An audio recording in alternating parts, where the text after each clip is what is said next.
school fee went home. Now, Magoha said that most of the parents who have not paid third-term school fees are able to pay. So, as a parent, that is the directive from the government. It's about time from the CES who had initially pleaded with the school teachers and school heads not to send any student home. But yesterday he said, parents, it's now your turn to honor your promises and pay third-term school fees. Ray, there's a story here, and a man has been charged with kicking wife, leading to loss of pregnancy, and he was charged in a Kibera court. This is a story about domestic violence, and it is all connected to one thing: food. All right? So a man who kicked his wife in the stomach and terminated her 6-month pregnancy after conflict over food has been charged. Now, according to the story, Kelvin Amwai was charged on Monday, that is yesterday, before Kibra Senior Resident Magistrate Charles Moniki. He declined causing a grievous bodily harm to his wife, Gloria Musera. Now, it is said that the incident happened on 31st of May at about 9 p.m. at Kabiria area in Riruta Dagoretti, sub-county of Nairobi. Now, according to the police, Amwai went to his house at night and asked his wife for food. Now, the wife was quite innocent and said, now, you left the house, you did not give us the money, and therefore there's no food. The gentleman left, came back, aggravated, of course, and kicked the wife in the stomach. And it's alleged that the wife was admitted in hospital after she developed complications, which subsequently led to her miscarriage. The gentleman was fined 300,000 shillings bond or similar cash bail, and the case will be mentioned on June 17th. I don't need to ask anything about that, Ray. I don't know what you say. We've talked about I wonder what violence. he's being charged with. I'd want to look at the charge sheet there, because grievous bodily harm to the lady. But what about the fetus? What about the pregnancy? Well, that's because that's where that would take a medical the situation angle. is. Yes. Because if you actually you caused grievous bodily harm, yes, to me. Now this comes, are you pro-life or pro-choice? That if a pregnant woman, the baby that she's carrying is considered life already. Yes. Yeah? So if I was a lawyer looking at that case, I would not just go for grievous harm, I would also go for manslaughter. Manslaughter, and of course, it has to take a medical angle, a medic to ascertain whether the fetus was still alive at the time of the event or not. But we can all assume that all was well during the event. Yes, because if the baby was dead in the womb, then the lady would have been in hospital. Exactly. Bleeding. Yeah. So we can all assume that everything was good and ready. But why would you do that to your own wife on account of food? On that note, let's take a breather. We all need to sip some water and understand what is happening in the heads, or rather in the lives of a majority of us. We'll be right back.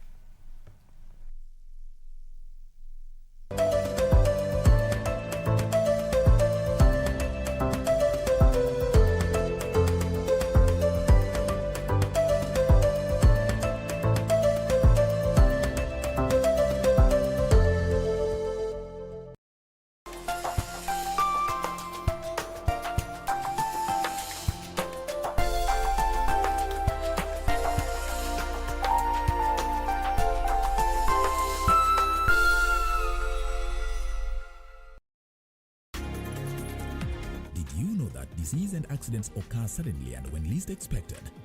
If you have a medical insurance policy, it gives you peace of mind knowing that your medical expenses will be catered for by insurer up to your policy limit. Now you know. IRA, promoting insurance, protecting the insured.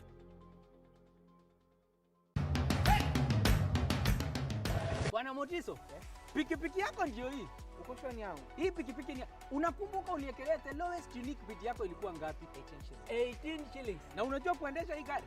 Kidogo. Haya, kitoko yako shika helmet, kifungu yako, chomoka na mali yako. Kujiunga na QuickBid ni rahisi. Enda kwenye M-Pesa, bonyeza paybill kisha weka business number 4032353. Kwenye account weka kodi ya bidhaa unayotaka na bid yako ya chini zaidi. Kwa mfano TV 16. Kisha weka shilingi 20 tu kama idadi yako. Weka bid yako pia kwenye www.quickbid.co.ke. Kumbuka, bid ya chini zaidi ya kipekee ndio hununua. QuickBid, bidhaa bora kwa bei ya chini.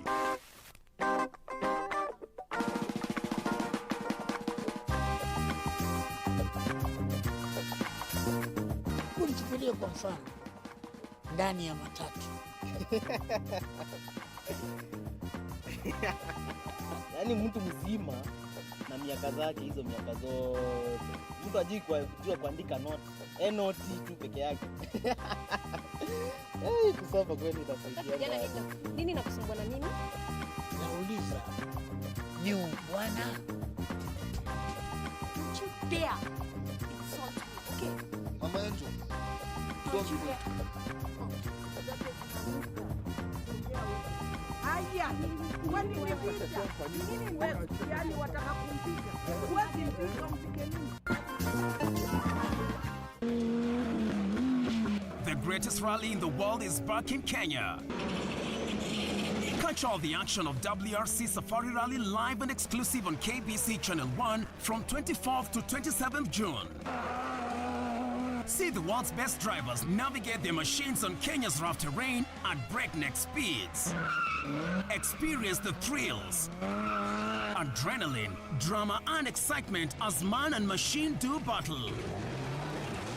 Don't miss out. Wrc Safari Rally, live and exclusive on KBC Channel 1, your true sports partner.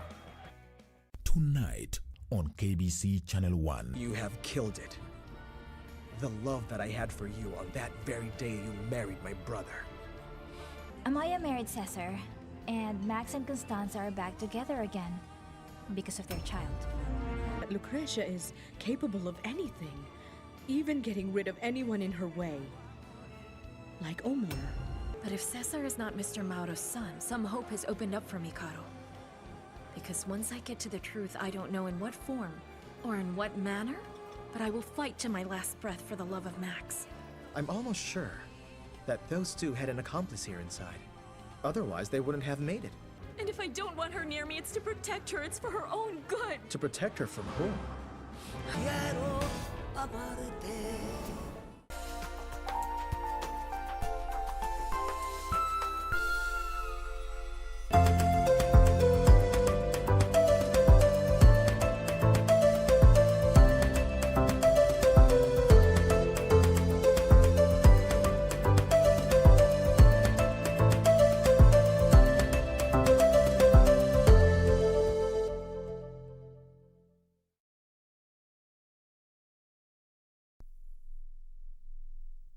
Company, you're watching Good Morning Kenya on KBC Channel 1.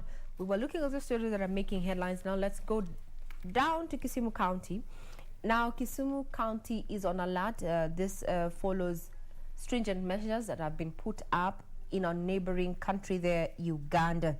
Now according to the Kisumu County government is that they have announced that funerals and cremation must be done on the same day the bodies are removed from the morgues before 2 p.m. with only 100 people in attendance.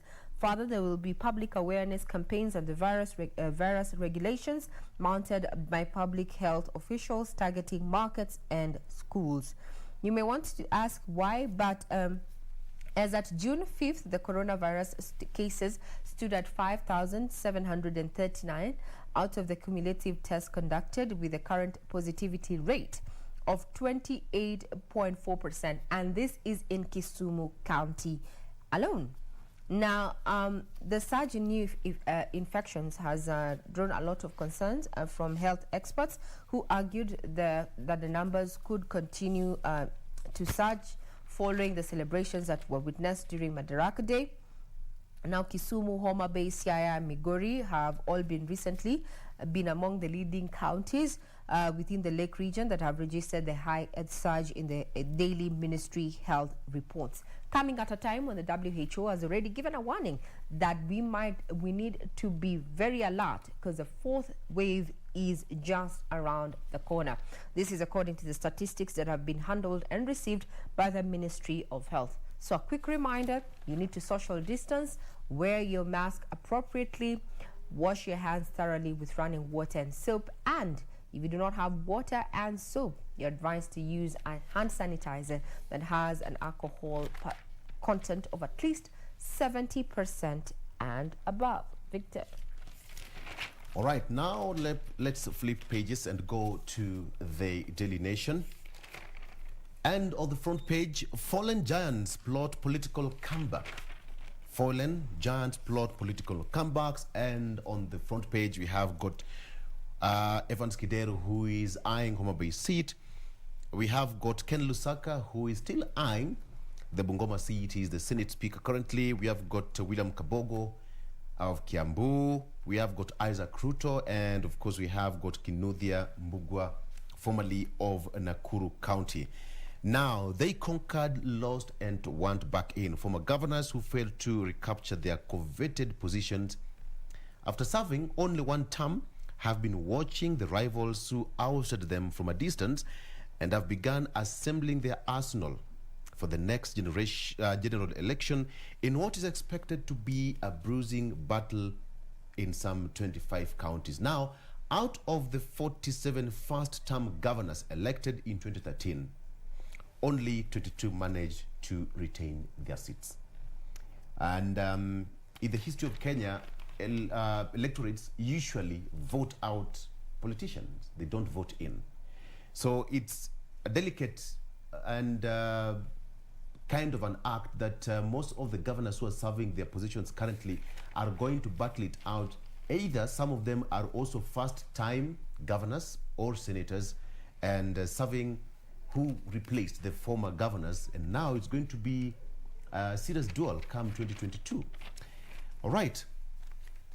Mudhama's terms rattle Kalonzo allies. Mudhama has asked Kalonzo Musyoka to abandon the Building Bridges initiative and withdraw support for the handshake between President Kenyatta and ODM leader Raila Odinga for them to work together. How that is going to happen, it's I don't know how that would happen, having in mind that so far the country has experienced some relative peace, so to speak, after the handshake. And in politics, you have to come with your terms.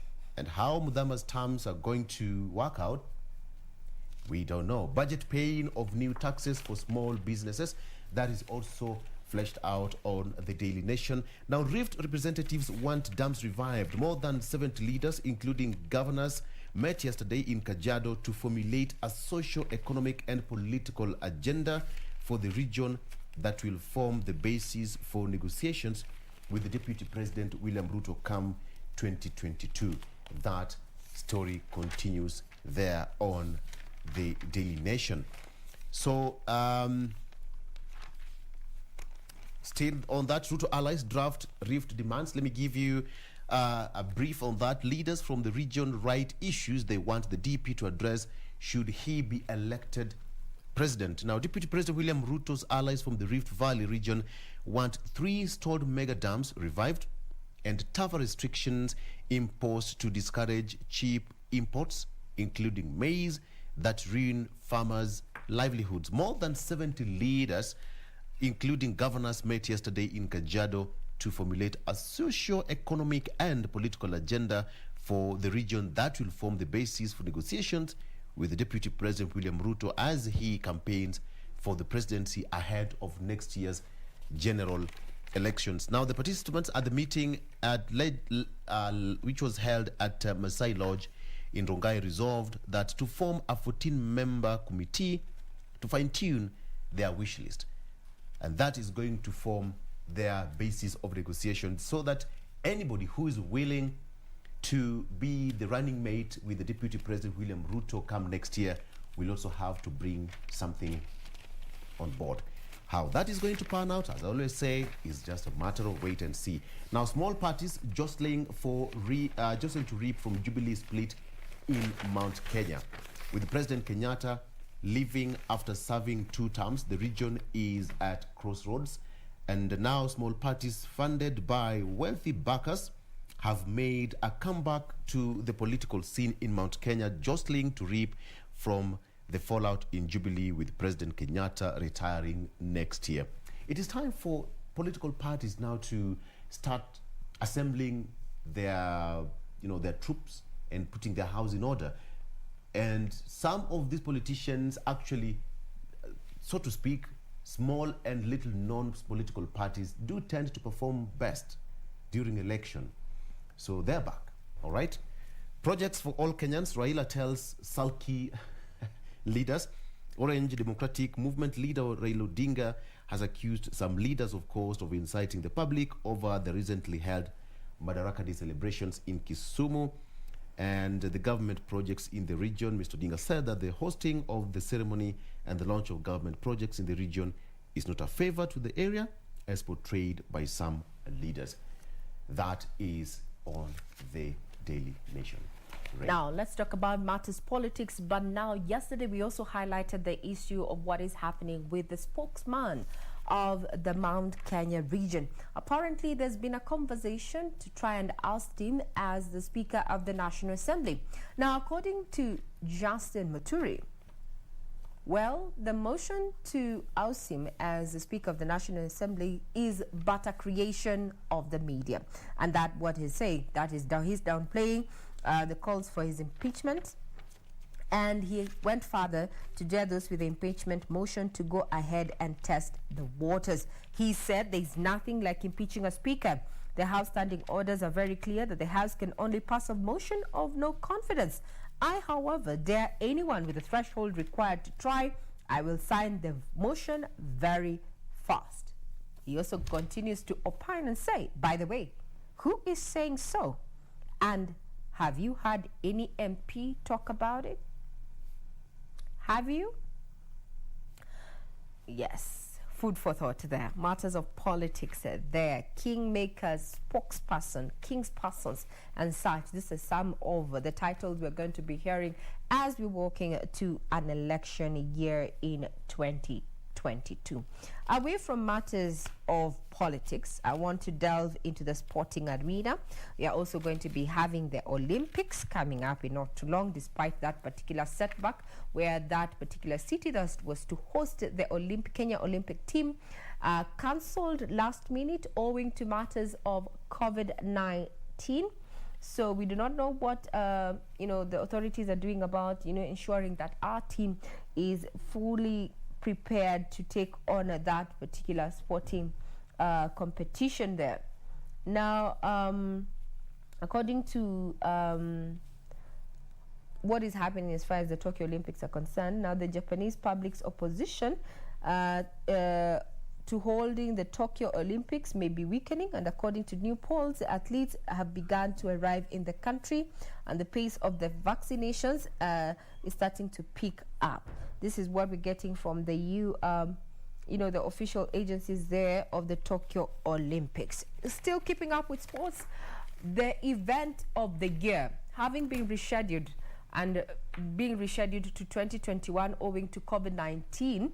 In 2020, the Wrc Safari Rally Championship is here. And when we say here, we mean in Kenya, and it's going to be hosted in Nakuru County in 3 sub-counties, including Gilgil. So this is a particular feat that if you grew up hearing names, household names like Singh, Choda, as well as Patrick Njiro, this is something to behold and marvel at. And talking about that is that Nakuru has just been handed, the town, or rather town city status by the president there. Now, senators, by a majority vote last week, gave a nod to a report recommending that Nakuru municipality be conferred with the new status. Some of the stakeholders, especially in the hospitality industry, will be taking this chance to leverage and attract both domestic and international tourists into this scenic county.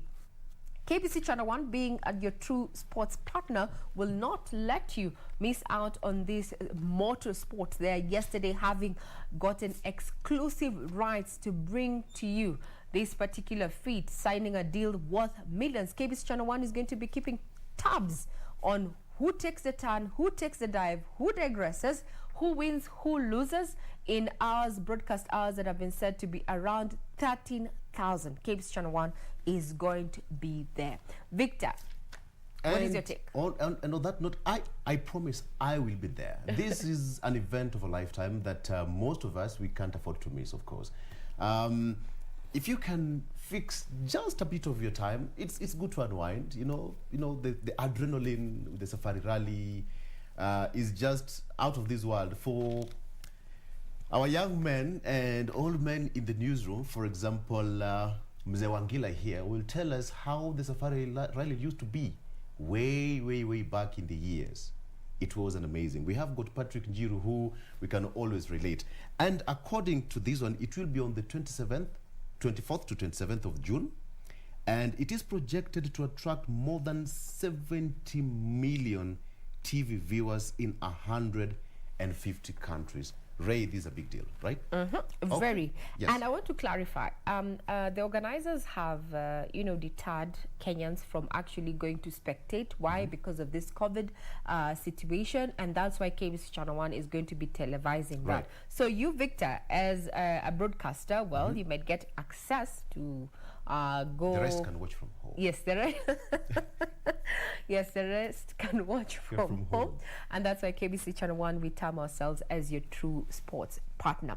Now, that particular moto event has been has been termed as arguably the event of the year, coming just before the high season of the wild beast migration from Tanzania's Serengeti into the Mara Reserve. That marks the high season for the hospitality industry. Let's just show you, or rather take you back to what exactly happened yesterday when KBC Channel 1 Managing Director Ms. Dr. Naim Bilal was penning that particular contract that will allow you, from the comfort of your home, watch the feat that has been termed and arguably is the event of the season. Wrc Safari Rally will be coming to you live and direct from the 24th to the 27th of this month. Here's a sneak peek. 31 Kenyan rally drivers will be taking part in the 6th round of the WRC Rally Championship that will be held starting 24th to 27th of this month. All action will be live and exclusive on KBC Channel 1 and Radio Taifa. This is after Kenya Broadcasting Corporation was unveiled as the official television rights holder for the global showpiece. KBC has the largest coverage of this country, covering over 90% of Kenya. That is to assure Kenyans and the world that we are ready to transmit this event come 24th to the entire length and breadth of Kenya. Therefore marks an important milestone for the Safari Rally community, for rally enthusiasts, as we officially launch the WRC Rally local partner broadcaster, KBC. And I'm pleased to announce that they will be the official WRC local broadcaster, thereby setting the stage for a fruitful partnership that will revive, I am totally confident, the glory of the WRC Safari Rally Kenya. Very happy that KBC has been granted the rights for broadcasting, and therefore every Kenyan is going to be able to have an opportunity to watch every step and every action that is going on the rally. Even those that are going to be away and at home, they'll be able to watch, because digitally this is been made available. A total of 58 drivers from all over the world will feature in the Kenyan round, including defending world champion Sebastian Ogier of France. The structure of this agreement is such that KBC will be able to produce and televise a lot of footage from our local drivers, because they are mostly left out. Number two, WRC Television, who have already landed more than 3 containers at the ICD, will be able to produce, edit, and transmit simultaneously to KBC and the rest of the world. I'm expecting good results from my ladies. I start with my ladies first because I'm their representative. I'm expecting them to, at least all of them to finish. That will be, and then also the rest also to have a good run. I'm really proud to see the young generation take up the sport. We have young competitors in the sport, and as my colleague has said, a lot of ladies are seated at home thinking that, wow, this sport is too fast, I cannot make it. I urge you and I can tell you it's exciting. Kenya will be represented by a total of 31 rally drivers. All action will be live on KBC Channel 1. Former rally drivers there being ladies, and they say that ladies run the world there. Now, if you go back in history and just Google the Safari Rally in Kenya, you'll come across a certain clip where the commentator, rather the person doing the voiceover in that particular clip, asks the audience, where can you be driving in top speed? And you get to see a rhino. Then the next thing that happens is that a rally car labeled Kenya shows up. Basically, the Safari Rally history was racing in the wild to enjoy what Kenya's wildlife was all about. And that's why we have the Safari Rally. Safari, you know. So indeed, it is arguably the event of the year, and KBC Channel 1 will be right there to broadcast to you each and every turn, each and every miss, and we are hoping that we're not going to have accidents, but we'll be there to keep tabs. Quite the race there. I'm sure everybody who is a petrol head, or rather wants to do those challenges in rough terrain, this is a place to be. 24th to the 27th, and it's going to be taking place in Nakuru County, that has already been offered the status of a city there. Hospitality industry ready to leverage on, you know, people trekking into Nakuru County to just either witness or just be around to bring business when this particular motorsport takes place. Victor, as you come to a close.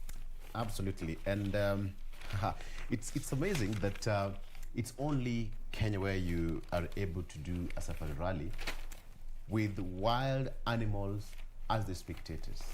Talk of the big five, okay? By the side, you know, it's amazing, breathtaking. Kenya's beautiful. Let's celebrate our country, all right? So, all right, let's talk about an incident that happened yesterday in Mandera. 2 killed in Mandera Bus Attack.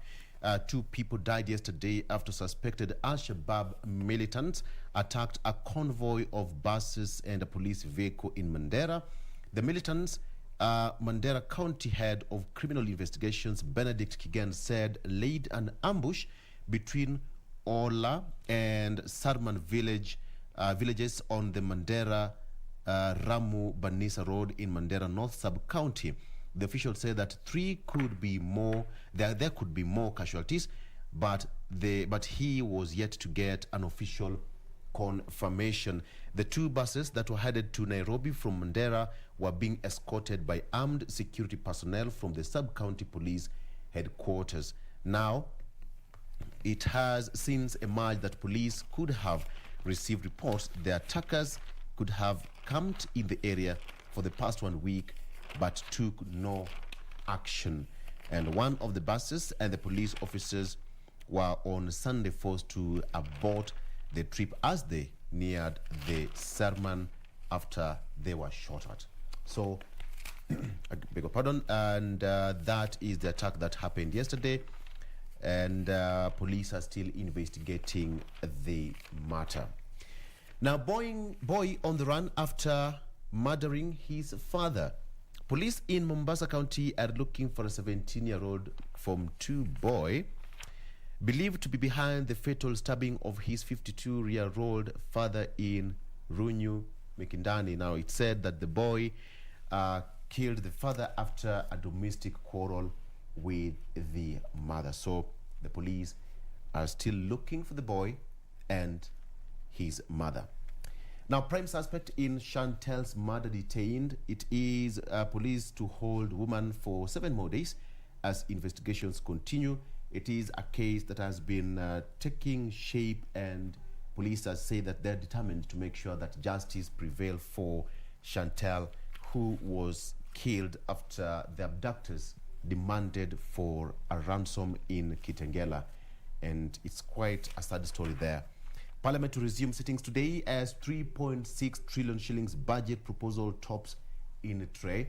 And of course, KBC will give you that coverage live from Parliament buildings. Members of Parliament, that's the National Assembly, resume sittings today after a short recess with initially planned legislation on Building Bridges Initiative, BBI, now off the table until the courts determine the fate of the campaign to amend the Constitution. The budget will be read on Thursday by the CS Ukuri Atani, and now MPs will have to debate on some of the issues to do with the Tax, VAT Act, Excise Duty Act, and Tax Procedures Act to raise additional revenue. That is going to be debated today. Great. Now, talking about matters of the budget that is going to be happening on Thursday, a lot of expectations from Wanjiko that this particular fiscal policy is going to bring the cost of living down. One, Dr. Matiku, who is an executive director at Nature Kenya, the East African Natural History Society, he's of the opinion that some of the proposed amendment in the Finance Bill 2021 that proposes, the beekeeping laws. And he says that the contentious bill will include outlawing unprescribed hives, Zanyuki. Now, communities have for long used different kinds of traditional beehives. You can use a log, and unlike the modern beehives. So, as well as the commercialization of honey production is possible. The space has been occupied by peasant producers, however, must be protected. So, criminalizing honey trade is not the way to go. And this is according to Dr. Matiko, who says the attempt by government to regulate beekeeping through proposed amendments to the Livestock Bill 2021 is retrogressive, goes against the interests of communities, their cultures and traditions. The suggested regulations also threaten the livelihoods of thousands of people who rely on beekeeping for sustenance.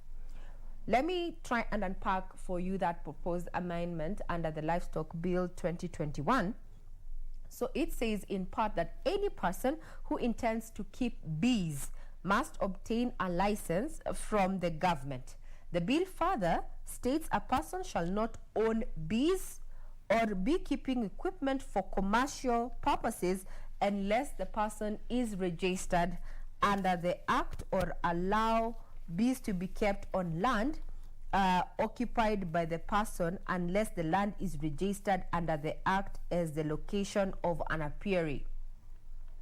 Yes, so those people who practice beekeeping just as a hobby to just try and supplement what they get at the end of the month in the household, selling honey to friends and neighbors and such, well, now if this particular proposed amendment under the Livestock Bill 2021 passes, you will have to register as an apiary or other person who practices beekeeping, and that land that you are putting up your beehives has to also be registered that it is land under apiary. Why? They want to regulate that particular segment. But according to Dr. Matiku, who is Executive Director, Nature Kenya East African Natural History Society, says the provisions of this bill touching on beekeeping are misinformed. Remember, we just give opinions from experts. You're also welcome to your opinion in regard to what we broadcast for you during this show. So you can reach us on Twitter at KBC Channel 1 News, at Doreen Arange, at Victor Olo, and at Regina Manyara. Some of what has been said in regard to matters of the budget, Victor, there.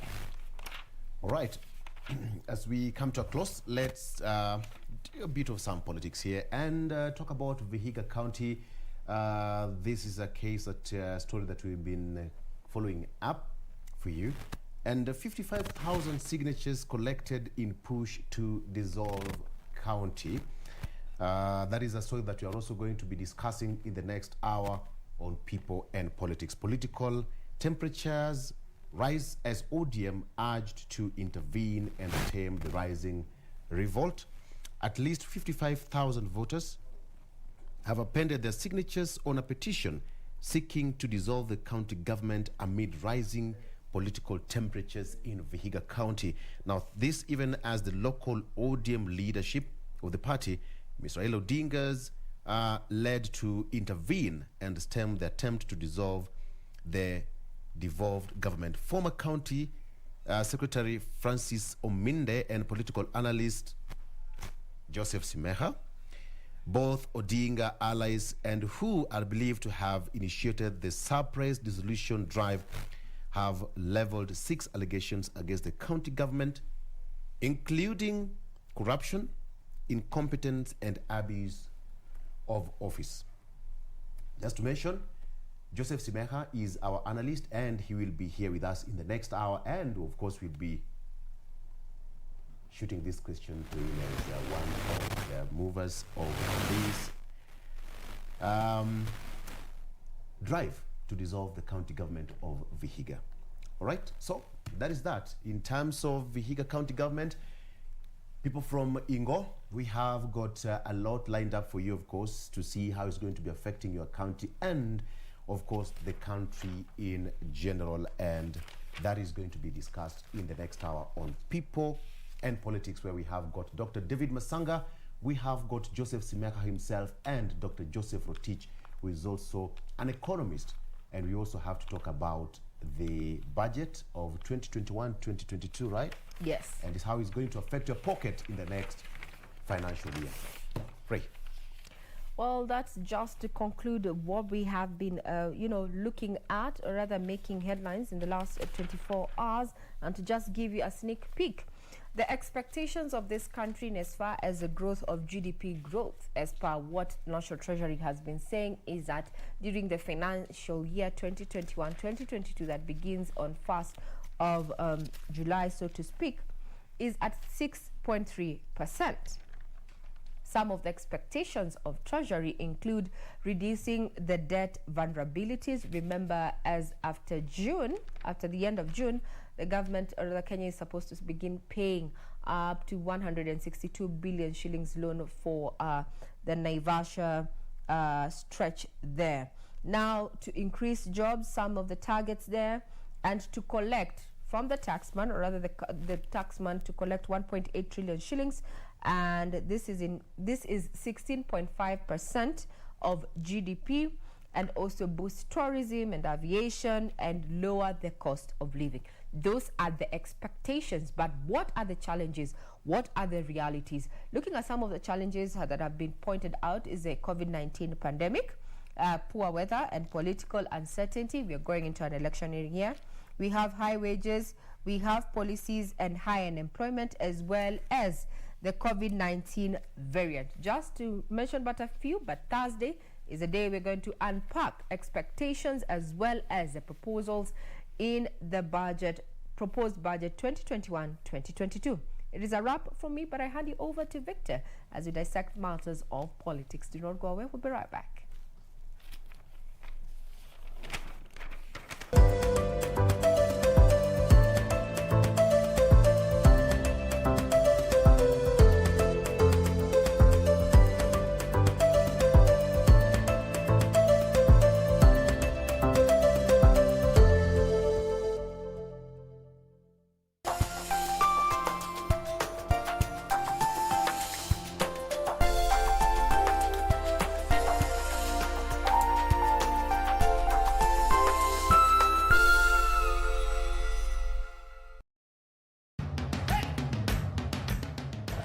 Motizo, pikipiki yako ndio hii. Uko shwani yangu. Hii pikipiki ni unakumbuka uniekelea the lowest unique bid yako ilikuwa ngapi? 18 shillings. Na unajua kuendesha hii gari? Kidogo. Haya, kitoko yako shika helmet, kifungu yako, chomoka na mali yako. Kujiunga na QuickBid ni rahisi. Enda kwenye M-Pesa, bonyeza paybill kisha weka business number 4032353. Kwenye account weka kodi ya bidhaa unayotaka na bidi yako ya chini zaidi. Kwa mfano TV 16. Kisha weka shilingi 20 tu kama idadi yako. Weka bidi yako pia kwenye www.quickbid.co.ke. Kumbuka, bidi ya chini zaidi ya kipekee ndio hununua. QuickBid, bidhaa bora kwa bei ya chini. Next on Jobless with God.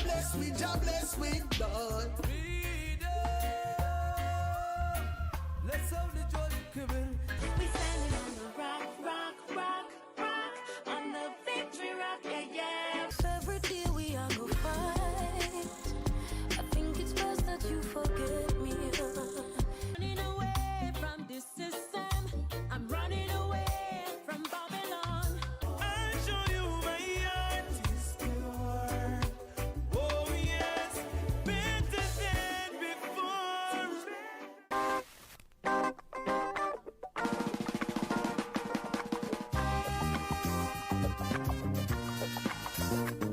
Unichukulie kwa mfano ndani ya matatu.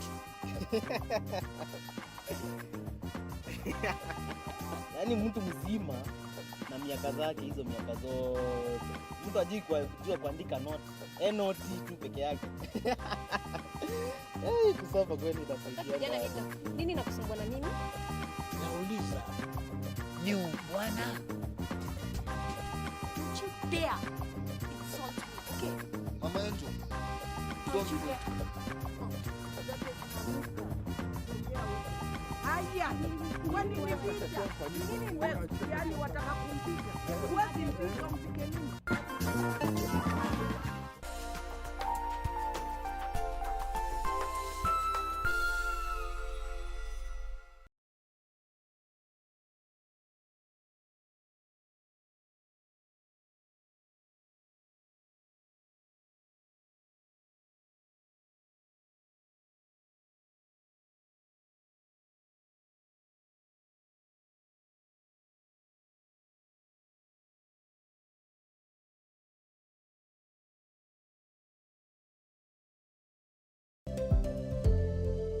Hold on, Masanga. Let me give advice to him. Hold on, Dr. Masanga. But now look at. Let me ask you this one. What are some of the clauses and what are some of the things you want implemented? How they have arrived at the 70 constituencies.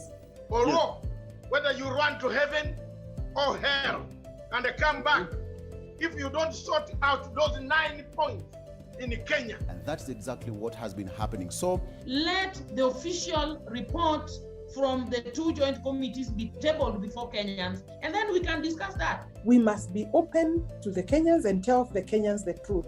Allah. Should we expect to see more female representatives and leaders, just coming up in the political scene in Tanzania? And maybe we could start by helping us understand what rheumatology. Your message to your family to just reassure them that things are good and you are okay. Next on. Hakuna nipatai kabisa. Wewe ngoja usifiwe hata kujisifu mwenyewe. Wanasifu kitambo. Wewe ushana mimi nikikaa hapa bila kupata wateja. Weisha. Sasa ukibaifa ndio kumaanisha nini? Si nafanya mazoezi lakini huu mchanga huu. Mazoezi ya nini? Mazoezi gani? Si ile kazi niliyopata sinaanza mwezi ujao. Nini inaendelea? Wewe Sudi, ni mambo gani haya? Sudi ni nani? Sudi ni mimi. Hata nguo zangu unavaa. Basi. Sawa. Who is the boss here? Ni wewe. Then who is this? Tonight on KBC Channel 1. Was it you? He has a gift for you. Take a look. What's wrong? You said Yuko abandoned him and his mom, and that's why his mother died. Is that right? Can you see me, Daddy? I'm on the big wheel. Can you see me? Dad, can you see me? Dad, did you abandon me and Mom? Peter Shaw? Wake up! Don't scare me! Are you okay? 相见不如怀念。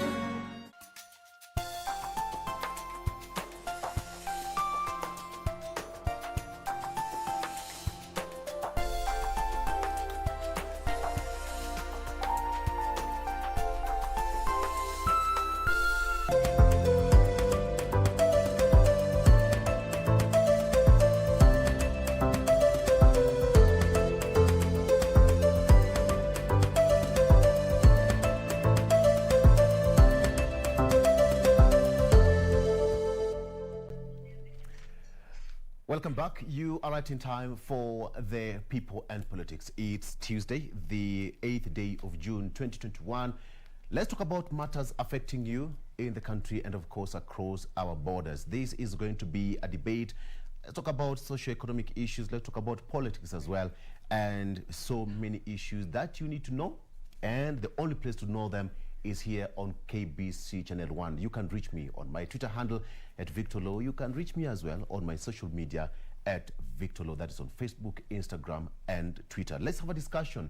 Send in your questions, comments, and we'll be sampling them during and at the tail end of this program. As always, I'm privileged to have one gentleman in studio. I have got Dr. Joseph Rotich, who is an economist by profession, by the way. He's a doctor by profession. Daktari, good morning. Good to see you. Morning, morning. All right, absolutely. And via Zoom, I'm joined by Dr. Joseph Simeha, who is joining me via Zoom from Vihiga County. We have got Dr. Joseph. All right, and of course we have Dr. David Masanga, who is also joining me via Zoom, and we will be discussing matters affecting you, and you have just to sit out there. Let's talk about issues and start with the current one. We have got the Parliament going to have their sittings today resume after a short recess, and ahead of the budget that is going to be read on Thursday. And of course, being a national event, let's talk about budget for a minute today. Daktari, it's going to be a budget like no other, with the public debt grew by 1.06 trillion shillings during the corona pandemic. It's the biggest and also overwhelming. Let's talk about what is your expectation come Thursday as far as the budget estimates is concerned. First of all, good morning and good to see you. Good morning, Olo. Right. I'm happy this morning. This morning, thank you, Olo, for talking. We want us to discuss about the budget. As if we have the preliminaries of what has been proposed in our 2020-2021 budget, yes, Olo, I can say it is a very ambitious budget. Ambitious budget in the sense that it is talking about 3.6 trillion shillings.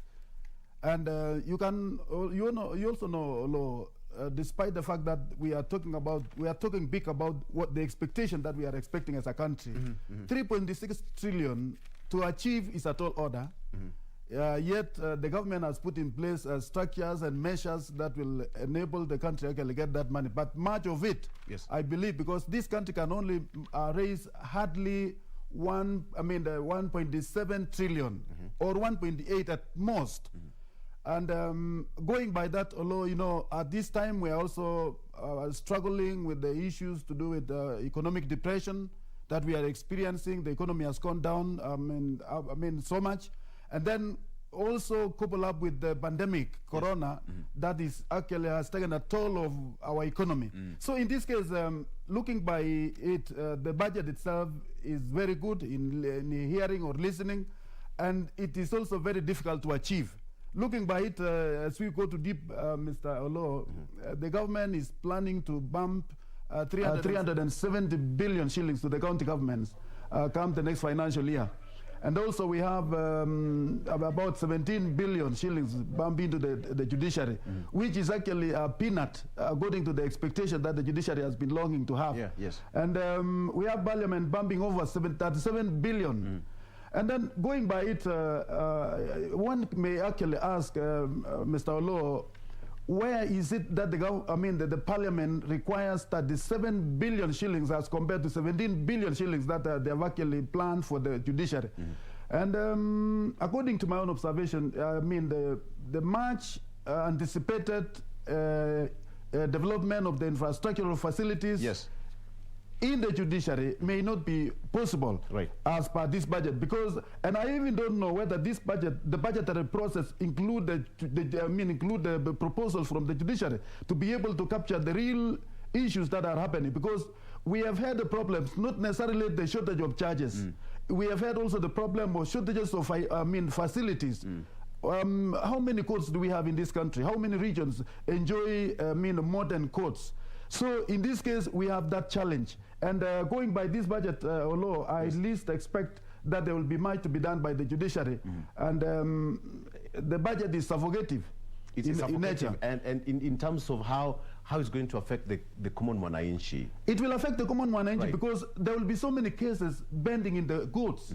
Because money is an issue that is required everywhere law. For facilitation of fast tracking some of the measures that are implemented in the courts, they must have money to do that. So in this case, how many manpower the courts can engage to fast track most of the cases that are backlog, over 18,000 cases pending for over years. So in this case, if we were really bold enough as a government, we would have been able to maybe deny the parliament some package, giving even the judiciary something like 25 billion, and then reduce the parliament budget into a sizable of about 30 billion. So in this case, we would have done some justice, but according to me, I'm seeing the judiciary is being suffocated financially.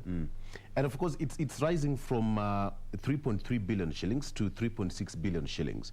And of course, Wanjiku is going to be digging deep into his pocket to fund the bill. How much of this money, although, will translate into funding to the small entrepreneur, and I mean SMEs, SMEs, and yes. then we talk about the common one, Wanjiku on the ground. Right. The only money that I'm seeing, the viable money that is that is visible, right, is the money that goes to the county governments. Because I mean, having 370 billion being bumped into the county government, so it will depend so much on how the county government will use this money. Right. If they will use it prudently, yes, the money will reach the smallest man on the ground. And of course, when it comes to business, of course, we would wish to know how much money will be pumped into SMEs, or how can we capacitate? Yes. I mean, financially, the small scale, the small scale industries, and then the small scale businesses or micro enterprise development. In this case, that will bump. You know, although during the pandemic, most of the business units have actually closed down. Yes. And even those businesses which are still struggling, like now we have the hospitality and area sector, tourism sector, which is actually struggling to emerge. In this case, many hotels have actually closed down. So where do we expect the small man to grow up? Because the success of these hotels will also make the farmers, actually, it will lead to the success of farmers. Why? It has a multiplier effect. What we consume in the hotels are the things which come from our farms. Yes. So in this case, the death of the hotels will also translate the death of the common man. I mean, even the farmers. Yes. So in this case, I think the government will have to do a lot of extra work to pump some of the resources to revamp the economy that is in the debris as we are talking now. How creative do you think Ukur Yatani is going to be, having in mind that most of the SMEs that used to fund and the small medium enterprises are the ones that used to fund the entire budget of the country, and we have got Corona here and the post-Corona, and we have got big for agenda to be accomplished. How is Ukur Yatani going to balance the act, and for him to be creative to fund the budget? Although almost 67%. Yes. Of the contribution to our GDP comes from the small informal sector. So in this case, if we do a bigger budget to this small sector, we are also expecting to reap back from the same sector. Right. So in this case, when we talk about equipping or rather empowering the SMEs, yes, it means that we are equipping ourselves, because the same money that will go to the SMEs, the moment we empower them, they will recultivate back in form of taxes, and the government will be able to reap from the same SMEs. Yes. So in this case, I think the government should be very strategic, so that wherever we are putting the money, it should be where the money will come back in form of taxes.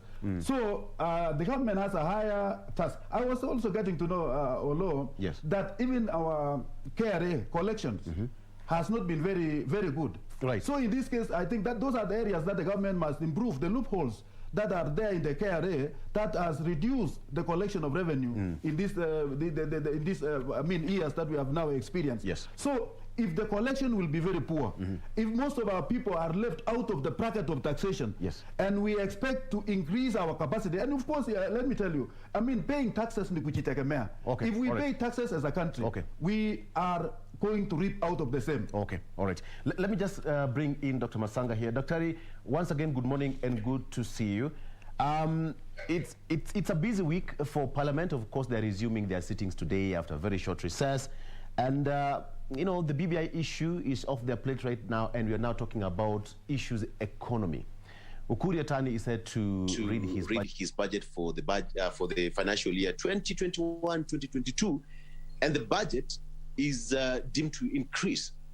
The question here that I'm asking Dr. Rotich is that how is Ukur Yatani going to raise the 3.6 trillion shillings budget? Thank you very much, Dr. Rotich, and thank you very much, Oro.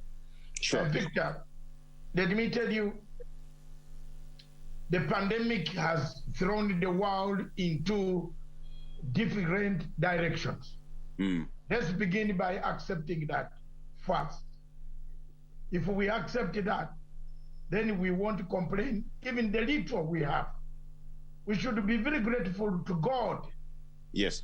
And I will use Exodus 3, verse 12. When the children of Israel reached Canaan, or before reaching Canaan, they started doubting Moses, telling Moses, oh, you see what you have done. You see, but Moses said, look, we are here, we are even better. We are better off than being under Pharaoh. Just persevere and go ahead. I'm using this chapter because I want people to understand that the situation currently, anybody, any economist, anyone on planet Earth will tell you that many countries are facing the challenges that Kenya is facing today. Therefore, the budget is in proportion with the difficulties on the ground. The budget is in proportion with the infrastructure that has been put on the ground. Believe me or not, I can see Dr. Rotich touch. You see, let's not be very paracho on touching on things that incite the public, that judiciary has been given very little. Is it only judiciary that Kenyans are going to talk about? Because I know why Dr. Rotich is touching that, but not the debate for today. But I'm very observant on my thinking when somebody talks of the SMEs. Uhuru Kenyatta has created more SMEs than any other government. Show me. Yes, Kibaki tried to create SMEs, but Uhuru Kenyatta has put incentives for SMEs. In fact, if we had handled the SMEs and the small manufacturing cottage industries, the new president, whoever you want to elect in Kenya, would march very fast to State House if we had followed Kenyatta's SMEs policy of economics. Point number 3. Let me tell you, 3.6 trillion. There are countries that are making 20 trillion of your money. I don't want to give an example, but Victor, you know what I'm talking about. Right. You are lucky you have an economy. You still have a stable economy. It has not burst. It has not gone under. It is not under receivership. It is in the pipeline, being repaired, being, it is coming back. It will come back. The only problem that Kenya faces, and I want to make this very clear, to Rotich, you can talk, you can criticize Uhuru Kenyatta or that minister of finance, or you can the budget. The problem of Kenya remains like the problem of every African country, corruption. Me, I don't mind even if the budget was 5 trillion. But if we seal the loopholes of corruption, which BBI is trying to seal, why people are running away, they want to block BBI, it's because it is trying to seal corruption. And Smeha was one of the people, the promoters of BBI. He knows what they talked about. He collected the views around the country. Okay. You will support me on this.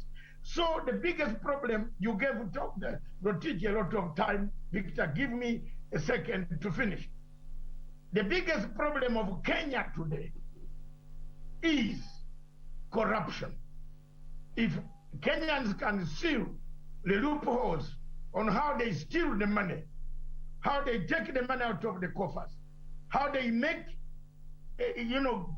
kickbacks, how they are paid in foreign countries, how kickbacks are paid in foreign accounts, how they collect this money and buy helicopters, we shall be very, very, the world Africa, the East Africa will be very good. Right, yes, okay. So we're just talking about the issue of how it's going to affect, of course, proposals to change tax and, of course, some models for various commodities. Dr. Joseph, Dr. Masanga has just talked about issues with corruption and SMEs and what have you. Before I come to you, let me talk to Simeha. Simeha, down there, Wanjiku is going to have a lot of taxes, and of course, the proposals to change tax models for various commodities, coupled with the increase in fuel products, is actually going to raise the budget ceiling, so that it's going to empty most of the pockets. How do you think Wanjiku is going to cope up with the 2021-2022 budget read on Thursday? In my opinion, in my observation, to the best of my knowledge, we will continue to, and I'm one of the Wanjiku you're talking about. Right, we will yes. continue to experience the decline we have experienced in this country economically since 2013. We will see certain flashes of mega projects here and there. We will hear GDP statistics rattled off the fingers here and there, but we will hardly see, rather I should say, any of these things translate into improved livelihoods, quality of livelihoods. Mr. Law, I'm not a numbers person, so I'm a qualitative person. And I believe the budget policy statement is just as an important pointer as the figures that you put on the table for us to discuss. And when you look at that, which I have read, when you look at that and the areas you point out, I point you out 3 things that worry me terribly. Yes. The first one is the issues of taxation, which actually you've just talked about. The fact that it appears that the executive, they have done so arbitrarily, but now they are pushing for it to happen through policy, to hand over taxation powers to a body whose role is only implementation, an agent, yes. Actually. You know, Kenya Revenue Authority is an agent. Yes. Taxation, the ideology behind taxation is for sovereign citizens to tax themselves so that they can fund their own development. And how do they do this? They do this through their representative assemblies, their parliament, National Assembly and Senate, as well as their county assemblies. That is where it must stay, taxation policy. So some of the proposals you have there, which sound like Ukuri Yatani wants to hand over a taxation policy powers rather, to Kenya Revenue Authority, to Treasury, to himself, actually, whoever is in charge. I think it's an affront to democracy, an affront to the Constitution of the Republic, and an affront to the sovereignty of the people of Kenya. Then you can go into the details of how this will have an effect on citizens, which will take me to the second and final thing. And Dr. Masanga has talked about it. Looting, stealing, corruption. I actually agree with him that we could even have a 4 trillion budget, 5 trillion budget. And yes. I believe Kenya could afford, but only if we have a political and governance system that has integrity, that is going to ensure that we have distribution to everybody. Distribution in terms of involvement in production, opportunities for involvement in production by all Kenyans equitably, and opportunities to benefit from that production by all Kenyans.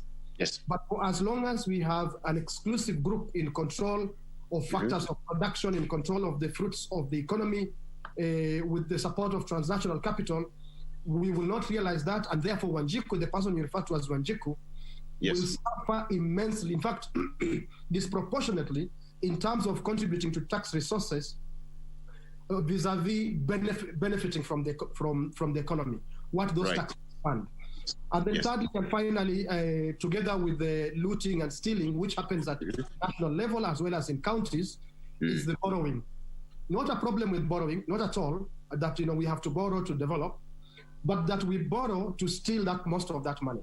The fact that that money is borrowed to be stolen, a lot of it is borrowed to be stolen, is a huge affront to the Wanjiku that you're talking about, to the sovereignty of the citizens of Kenya. When we don't have control over our resources, we don't have control over our finances, we really cannot talk about being sovereign. So when we are losing through borrowed monies that are stolen, which then we pay, when we are having a looting going on at national level and county level, then whether you talk of a 3 trillion budget or a 6 trillion budget, we still remain in a hole. And therefore the problem is so much more with policy and our character than the figures, the numbers that we will be seeing, or already we are seeing in the budget. All right. Okay. Thank you, Smeha. And of course, that will be read on Thursday. And the Parliament is resuming its sitting today after a very short recess. And of course, in their tray is to discuss that issue and how it's going to affect Wanjiku. That is you and I. That will be done on a Thursday. All right. It's a 3.6 trillion shillings budget for the financial year 2021-2022. Gentlemen, allow me to shift gears here briefly, and let's talk about a debate that has been raging and how it's going to be affecting. The president the other day appointed 34 judges, and 6 remained, and it's still a matter before courts. Now, let's talk about how that's going to affect the judiciary in terms of how it's going to be handling its services. Let me start with you here, Dr. Rotich. The president left 6 judges, and the petitioners are still coming out thick and fast. How will it bend?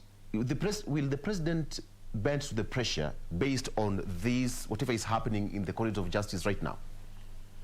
I think before I answer that, Olo, there is something that I wanted to touch on. Briefly on the budget. Kindly. Our budget, as it is, 3.6 trillion shillings. Yes. I say to achieve that is a tall order, and the government will strive. And I know much of it. If we can raise 1.4 trillion to 1.7 trillion, that means much of what we shall be using is through borrowing. We have the infrastructure that is yet to be completed. We have education that is ongoing. We have health that is crippled with all sorts of things, inclusive of the pandemic. We have agriculture that we must satisfy our country. So in this case, the budget itself will go a long way in improving all these sectors. And you know very well that this country has invested. I mean, I don't want us so much to talk about corruption. We have talked severally. Always, in every discussion, we have corruption. And the more we talk, the more we witness corruptions in every sector. In this case, how shall we end this pandemic called corruption, which is even more dangerous than the COVID? So in this case, I think it is for the Kenyans to decide as to, because it is about moral. It's about us Kenyans. It's about abhorring the whole idea. It's about refusing. So in this case, we need to go back to our drawing board and discuss about what can we do to get rid of this corruption. About your case, the judiciary, Olo, I don't want to believe that it has been under attacks. I don't want to believe that way. What His Excellency has done, he heard the report, he was briefing to the reports of some of the churches that they were facing integrity issues, and that being part of the man at the helm, a custodian of our constitution, and also the executive arm of the government. Yes. So he explained that he could not do it because in his conscience, he knew that some of these charges were not credible enough. The only unfortunate thing that happened, Olo, is that according to the JSC, regulations, once they have appointed anybody, the work of the president is to stamp. He may act like a conveyor belt. But that is what His Excellency the President refused and said, I cannot endorse something that I know it is not clean. So it is about the law that is being breached. So in this case, going forward, I'm not seeing any danger in our judiciary because what has happened, we have already 34 charges, which we never had. So it is a plus to the right direction. It is actually a way forward. It's a plus to what we have been having. You know, these charges have been there for the last 2 years. Yes. Now we have 6 minus 40, even though the one passed on, which is actually, it was unfortunate before actually saw the day. But in this case, Buanolo, those who have come up and criticized the whole process, they are very right because they are reading the Constitution. What does the Constitution say about all these things? Yes. And if we are the law-abiding citizens, are we abiding by the law, the same law that we are, as a country? So in this case, it is a high time that if there are loopholes in our Constitution, the 2010 Constitution, let us look at it again critically and say, His Excellency could not do this because there is this impediment that is in our Constitution, which must be put straight. Yes. But before that one is done, we must stick to the Constitution. Absolutely. But you've talked about issues to do with integrity and how the president read the whole thing. And of course, some of these judges, as you've correctly put it, have some impending cases in courts that is now running for 2 years now. We are going to be discussing that and how it's going to be affecting and whether these judges, should they now quit now that they have got integrity issues. We are taking a short break, but when we come back, we have got more lined up after the break. Joseph Simeha, David Masanga, and Dr. Joseph Rotich still with me here. Let's take a break. We'll be right back.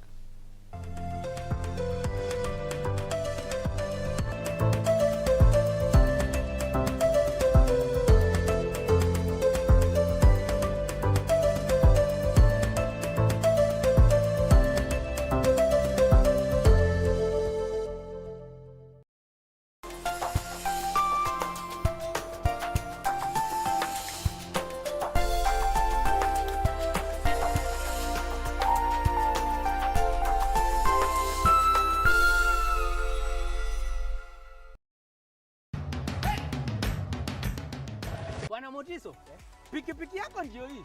Uko shwani yangu. Hii pikipiki ni unakumbuka uniekelea the lowest unique bid yako ilikuwa ngapi? 18 shillings. Na unajua kuendesha hii gari?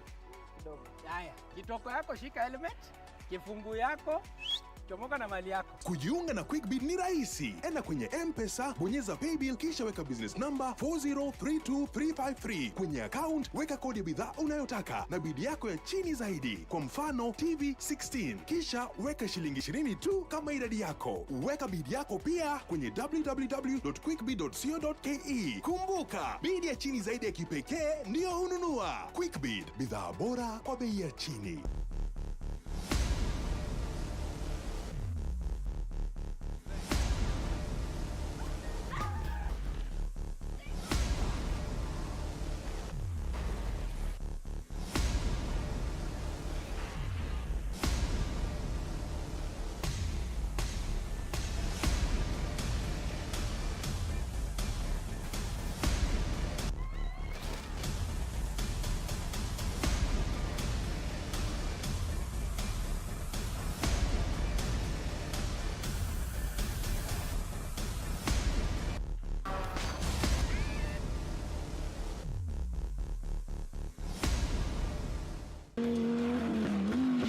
The greatest rally in the world is back in Kenya.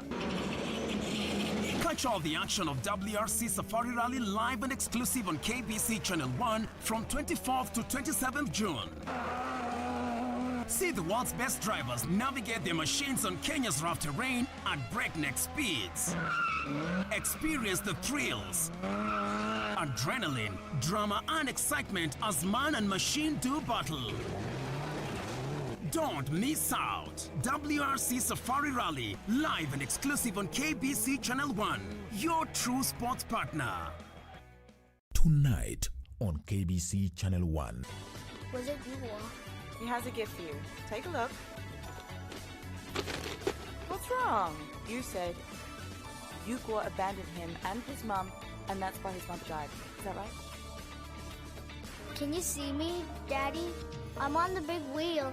Can you see me? Dad, can you see me? Dad, did you abandon me and Mom? Peter Shaw? Wake up! Don't scare me! Are you okay?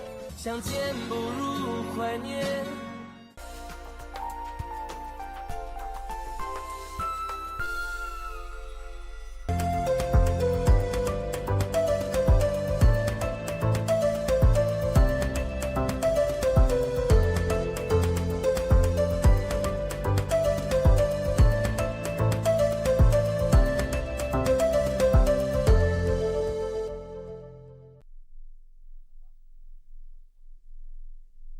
You are right in time for what's affecting you in the country and, of course, across our borders. We are talking about issues, judiciary and the appointment of the judges, and some of them were left out by the president.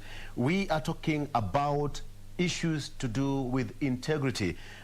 Dr. Rotich said that the president, of course, in his stand said that some of the judges have got integrity issues. But the question is, if at all they have got integrity issues, does it now have an effect on the judges' performance in the corridors of justice?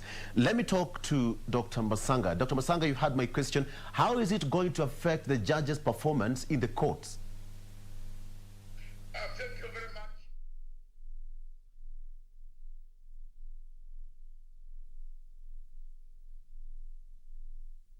Of the 6 judges, yes, they cannot. If I were them, I would quit.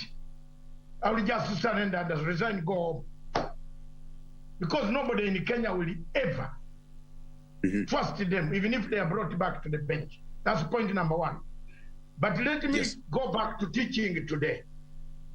Article 166, appointment of judges, chief justice, deputy chief justice, and the judges. 166, 2C, 2C, and I want the Kenyans to put me on record. When you come to pray for me anywhere in the church when I'm going or I'm gone, quote me. Integrity, moral integrity, high moral character. That article says what? High moral character, impartiality, integrity.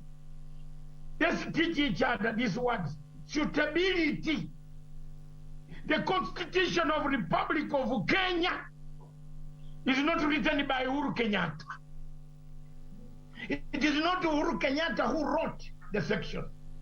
Uhuru Kenyatta was empowered under this section to look at the integrity, the high moral character, the integrity, the impartiality, the stability of these judges. There is nowhere here in 166, here, Wakenya mjue, lawyers are allowing people to take people's money. That I will represent. How will you represent? Change this. Go back to parliament, change this. Shall appoint does not mean you don't look at integrity, moral character, impartiality, suitability of a man you are appointing. Yes. That is the law of Commonwealth. I am a Commonwealth citizen. What will you tell me that I should not know Kenyan Constitution? Who are you? So the I come president from was I come so from the a president was Commonwealth. right. So the president was right to leave the 6 judges out. If he is looking through the list and he finds integrity, moral character is decayed, you are being looked by FBI, or you are a terrorist, part of Al-Shabaab, you want Uhuru Kenyatta to appoint you? Tell me, that Rotich, and then my friends tell me. Uru from morning up to evening. Where is it written that, Mr. President, when you find the moral character is dangerous, you still appoint? Okay, all right. Where? Okay. Show me. Okay, let me talk to. Show me, and wait. Show me. No. Let's talk to Simeha now. Your time is up. Yes. Let me talk to Joseph Simeha here. Before that, let me just clarify here that the comments, views, and of course, the discussion that is taking place on this particular channel does not directly represent the views of KBC. It is the view of the panelist. All right. That's my opinion. Let's move on to Joseph Simeha. Simeha, the president here left 6 judges without appointment, and they have got integrity issues. And JSC said that, their word is final, and the president's work is just to append his signature and to appoint. Once the whole process is done by the JSC, it is now the president's role to appoint. Do you think the president overstepped his mandate here, Joseph? Thank you very much, Olo.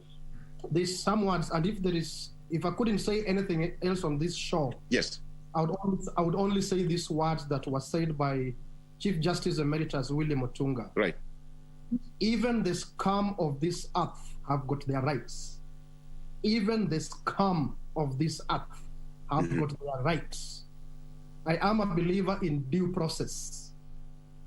I believe the reason we have bestowed unto ourselves a constitution of the Republic of Kenya for the citizens of Kenya, laws, procedures, rules, traditions, etc., is because we wish to subject ourselves to that framework, what the framework that body provides, that we wish to have some predictability in the management of public affairs, that some powerful person does not rise up one morning and say that they've come across information that is that indicts Simeha or Matsanga's character, and that is believed.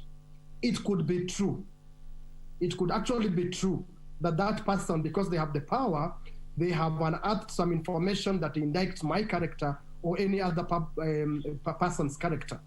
But please, can we subject it to due process on the basis of this? This is the framework, constitution, laws, rules, regulations, procedures, and traditions that we've set for ourselves. So while I wish how I wish I could give President Kenyatta full benefit of doubt, but I'm extremely reluctant to give him benefit of doubt because there's a process, there's a procedure. At the point when Judicial Service Commission was taking this, assessing the suitability, what Matsanga is talking about, suitability, integrity, and so on of these candidates for judgeship, the president had the ability to present this information. If it was a little too fast for him, let's assume it was a little too fast for him. He's a busy man, he has a busy office, and he came across this information. What would have been more difficult than appointing them and immediately instituting processes to remove them? It would have been cheaper on this republic than what the harrowing experience we've gone through. Some people may think that the people who are losing are those judges and 2 magistrates. The entire republic is losing. If you quantify this in terms of money, and it's beyond money, by the way, it will be we have lost a lot more than we would have lost if these judges would have been taken through tribunals, only for the respect of processes. Can we please be respecter of processes? Can we please give everyone a benefit of doubt until we take them through due process to prove any allegations against them? I know that intelligence systems all over the world collect information, civil, criminal, on many persons, corporate and as well as individual.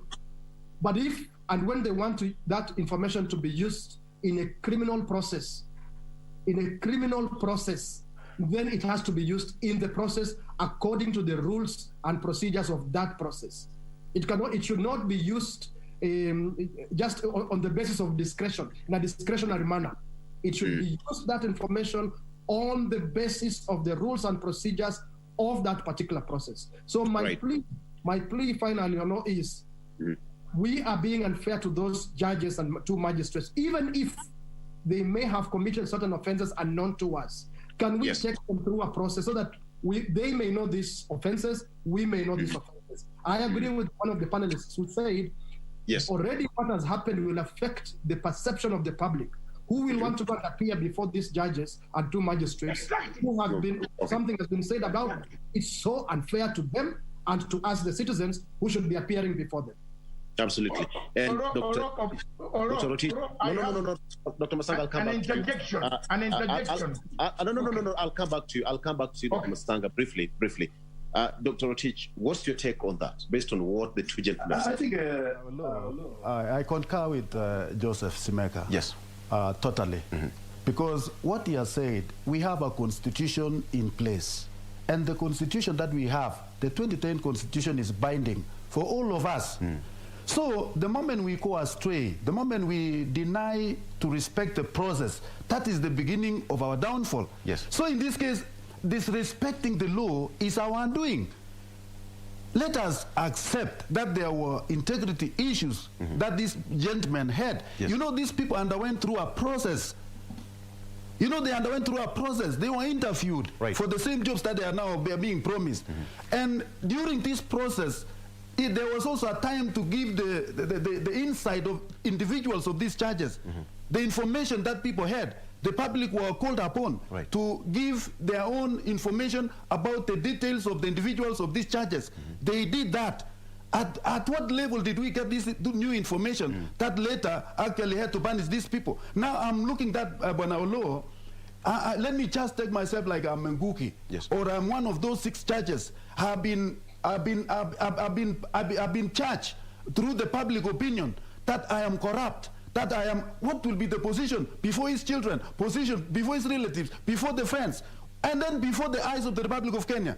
So in this case, the court process also must vindicate these people of whatever has been mentioned about them. So in this case, what Simeka said, that this thing should have, what should have been done? The appointment should have been done to all of them, and then they will revisit up the whole thing based on the new information about the individuals. So in this case, let me say to my friend, Kenya is a law-abiding nation.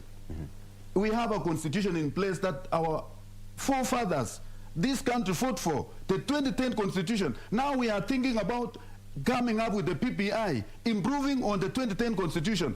Our constitution is undergoing the changes that will benefit Kenyans. So in this case, let us really apply to the letter what the constitution says. Then we shall not be, at loggerhead with anybody. Like now we have been saying this, Banalo, that what is happening in this country, there are a lot, the biggerings that are happening, the people talking freely the way they are talking, it is because of the kind of democracy that we have achieved, but with a struggle.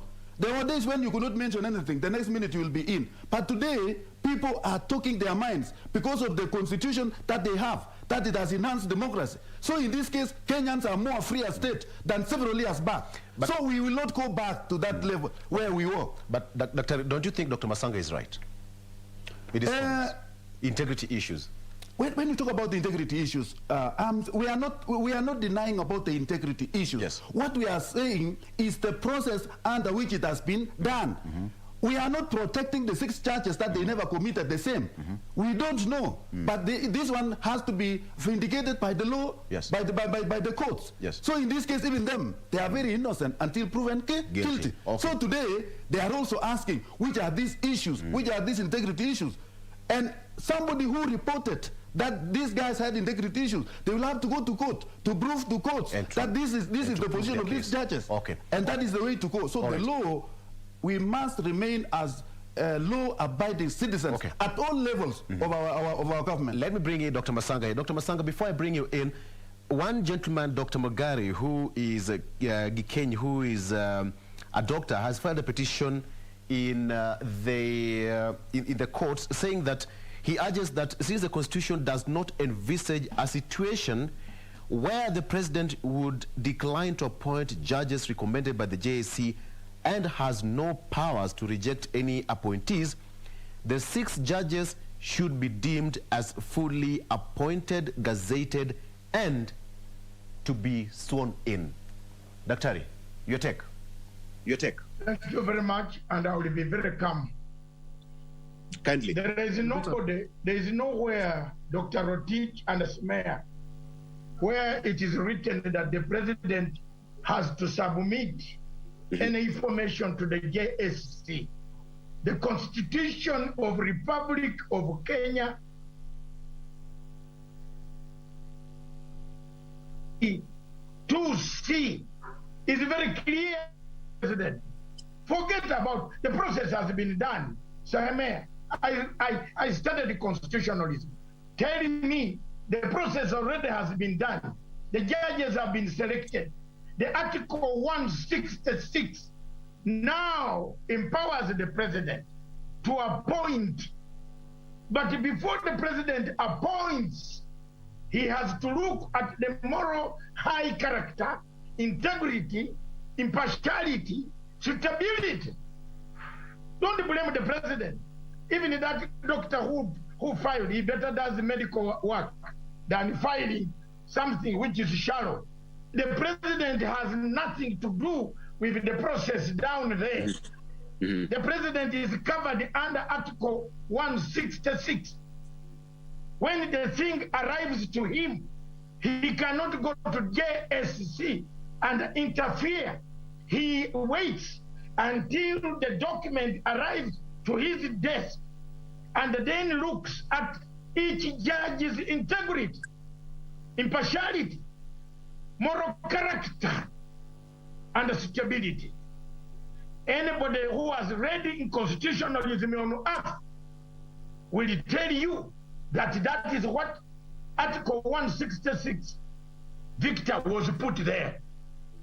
Okay. Otherwise, okay, Doctor, let me ask. Otherwise, they would have only said Victor.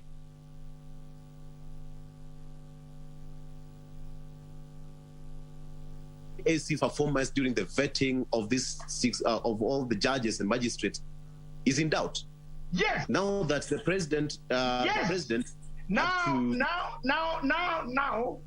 my brother and the fellow Africans on the continent of Africa, you yes. don't blame Uhuru Kenyatta. Whom do you blame? The chairman of JSC. Whom do you blame? The JSC. You don't blame Uhuru Kenyatta. He did not write the constitution. Uhuru Kenyatta is not involved in the selection. Uhuru Kenyatta is involved in appointment, and while under Article 166, 2C, and you will see lawyers very soon arguing about it. 2C, Uhuru Kenyatta goes to look for moral character, and he gets the mayor is the anti-corruption crusader against anybody in Kenya who steals money. Yes, that's good character. He looks for Dr. Rotich. He's ever smiling economist who is very good, who has even brought a model that has served Africa. Very good. That is how. Let's teach these guys. Let's teach constitutionalism. Don't say you are blaming Uhuru Kenyatta. Let's blame the Parliament of Kenya, the framers of the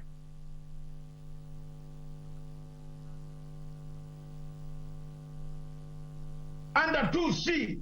Even if you see a wizard among the list, justice sign, they have not said it expressly. They haven't said it is here.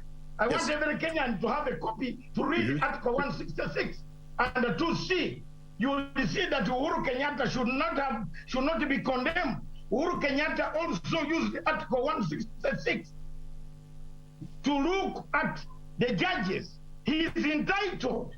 Yes. He is entitled by the Constitution. All right. Okay. So he looked at the title, as I finished, he looked at the Article 166 2C, looked at high moral character. 1. 2, integrity of the judges. Right. 2. Yes. 3, impartiality of the judges. 4, suitability. Then you put signature. So that's where the president is. It is not him, it is the law. So let's blame the JSC under Maraga. That brought us wrong problems. And the parliament that does not Okay, Dr. Thank you. Fair enough. Asante. Now, let me come to you, Simeha, and just put it this way. Now, the matter is still active in court, and of course, we are yet to see how it's going to, pan out. We have got so many petitions. We have got, this is a third petition after this, Doctor. We have got 2 petitions against the president and the courts to make sure that the 6 judges are gazetted and also promoted. So, Dr. Simeha, Joseph Simeha, let me ask you, what's your prediction moving forward? Is the president is he likely to bend to the pressure? Thank you, Lord. I mean, if you are looking at me, you may have seen me really agonizing because of my worry that some of your viewers may believe parts of what Dr. Masanga has said with tremendous respect to him and his view. There's a reason the composition of the Judicial Service Commission includes the Attorney General. Yes. The Attorney General is the chief legal advisor to the government. In fact, the first person he or she advises is the President of the Republic. That's the entire state law office, Attorney General, Solicitor, and so on. President has access to them, and that's why the AG represents the President directly, represents the executive directly in the Judicial Service Commission. So therefore, if there are any issues that the executive or the president in person wishes to raise, those issues should have been raised by the Attorney General. And I believe the proceedings of the Judicial Service Commission are not confidential. They are public records to which Kenyans are entitled. This is why even the judges themselves and the 2 magistrates are saying, bring it out. Whatever you have against us, make it public. I think they're even waiving their right to privacy, personal privacy, protection of their privacy. They are pleading, they are saying, they are demanding, bring it out. The Attorney General and the President failed this republic by not bringing these things up during the process of vetting. Now, what you say about whether the President is bound, the court cases, the court orders, whether he's going to yield to the pressure, from President, from recent history, from 2013 to date, he is unlikely. He, as a president, has defied so many court orders, including court orders on this very particular issue. You know what, Olo? When you get a court order against you, even if that court order is defective, even if you believe that the judges erred in law, they got it wrong in law, that is defective, for as long as it is in force, it doesn't matter how much you hate those judges, doesn't matter how much you feel it affects your interest, for as long as a court order is in force, even if it's a defective one, like some of us thought about the one that was trying to stop Philomena Mwilu from acting as a Chief Justice, you obey it until a court of law lifts it, until it's suspended, overturned, and so on and so forth. But we still have valid court orders. That is why I'm fighting a war here in Vihiga. We have a rogue governor who completely disobeys court orders. And I believe he follows the example of the president, disobeying court orders. A judge makes a court order. You may not like that judge. You may not even believe that court order is lawful, rather it's merited. But you must first obey it and then go through the same judicial process to get it lifted, suspended, or overturned. So going forward where we are headed, he is unlikely to obey any other court order because he has shown us a history of disobedience of court orders from 2013 to date. Just imagine, please just imagine this one thing. Yes. By the time Uhuru Kenyatta and William Ruto were running for office, they had been formally indicted for crimes against humanity by an international court that Matanga doesn't like. But never mind, it's an international court that Kenya recognizes. There we go. Just listen, its integrity demands you listen to me. They had been indicted by an international court. But guess what? They went ahead and ran as candidates for the highest 2 offices in this republic. Their indictment was based on information that was made available to them. Supposing this court were to hide this information from them and then indict them and make it public that they have integrity issues, why can't they just respect due process? Even if these people, whatever they have done, due process. Okay. All right. Okay. Gentlemen, director says that I have got only 5 minutes to wind up this one, but we have got so much to talk about. And Dr. Masanga here, there is, I mean, let's just talk about Simeha. You have been, a lot is happening down there in Vihiga County, and according to the information we have is that 55,000 signatures so far collected to push to dissolve the county government of Vihiga.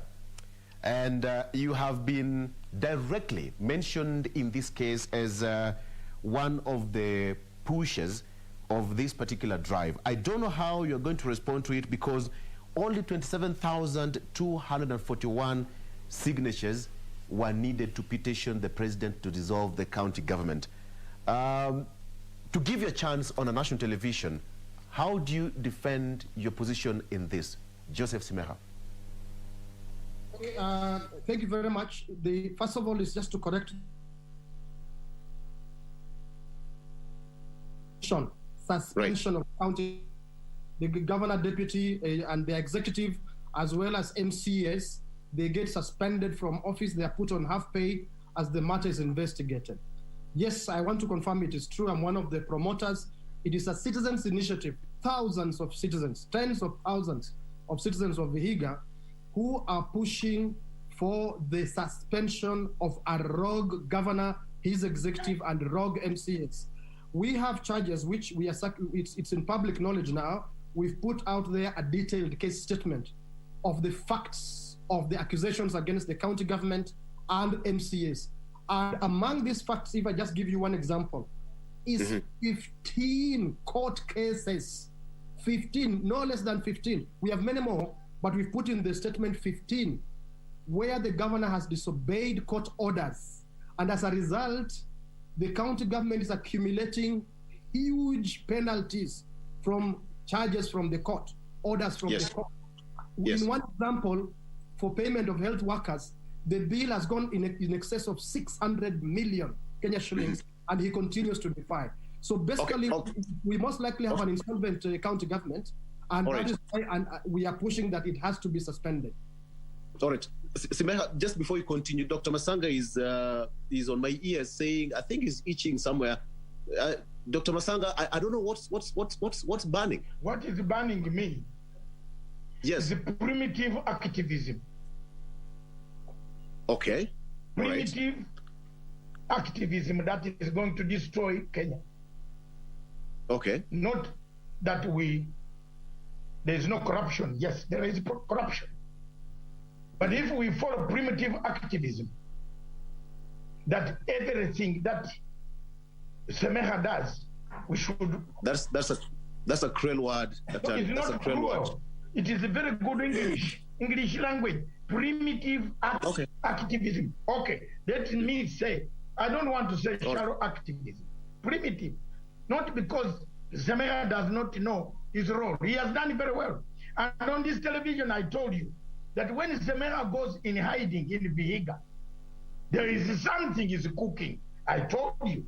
You remember when we play your clips, I had already received intelligence that Mr. Semeha was out to bring Mr. Otekiro down. Not because not that the Semeha is wrong. No, there are so many crimes amongst the people of Vihiga, but their time is very of essence. Is of essence in your approach. 1.5 years left for the governors to be in office. The government could be suspended. The president could decide to dissolve. But there is no president in 1.5 years who is doing a BBI to battle to bring devolution home, who is going to spoil that lining. Semeha was right. Is his right? A procedure like a JSC had the right, and the president could not interfere in the JSC. Now, here is saying he has a right to collect signatures. Nobody interfered with him. President also waited until people arrived in his house. So now I've clearly finished Semeha on that. But I agree with him. He has been one of the few activists who have given me hard time.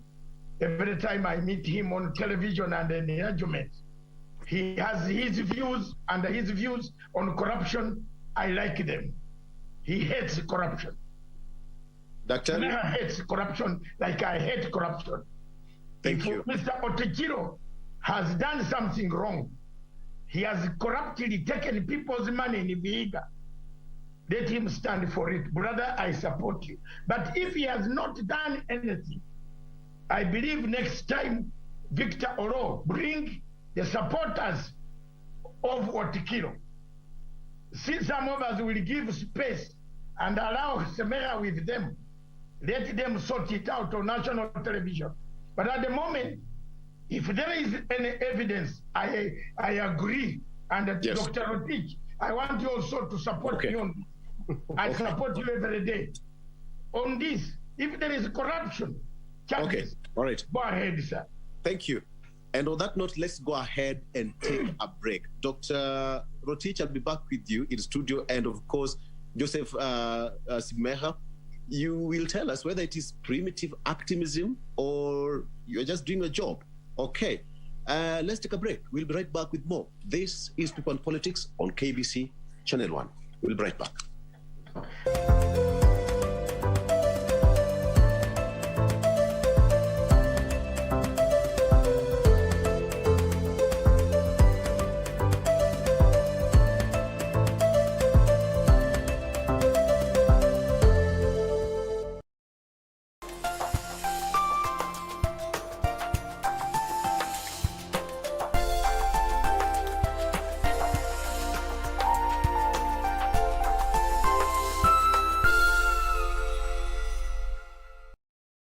Tonight on KBC Channel 1. Was it you? He has a gift for you. Take a look. What's wrong? You said Yuko abandoned him and his mum, and that's why his mother died. Is that right? Can you see me, Daddy? I'm on the big wheel. Can you see me, Dad? Can you see me? Dad, did you abandon me and Mom? Shang, wake up! Don't scare me. Are you okay? Tonight on KBC Channel 1. You have killed it. The love that I had for you on that very day you married my brother. Amaya married Cesar, and Max and Constanza are back together again because of their child. Lucretia is capable of anything, even getting rid of anyone in her way. Like Omar. But if Cesar is not Mr. Mauro's son, some hope has opened up for me, Caro. Because once I get to the truth, I don't know in what form or in what manner, but I will fight to my last breath for the love of Max. I'm almost sure that those two had an accomplice here inside. Otherwise, they wouldn't have made it. And if I don't want her near me, it's to protect her. It's for her own good. To protect her from whom?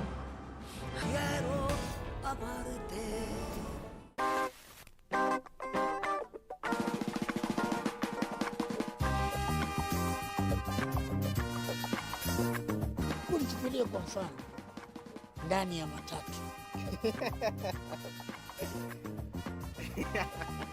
Yaani mtu mzima na miaka zake, hizo miaka zote mtu ajui kujua kuandika noti, noti tu peke yake.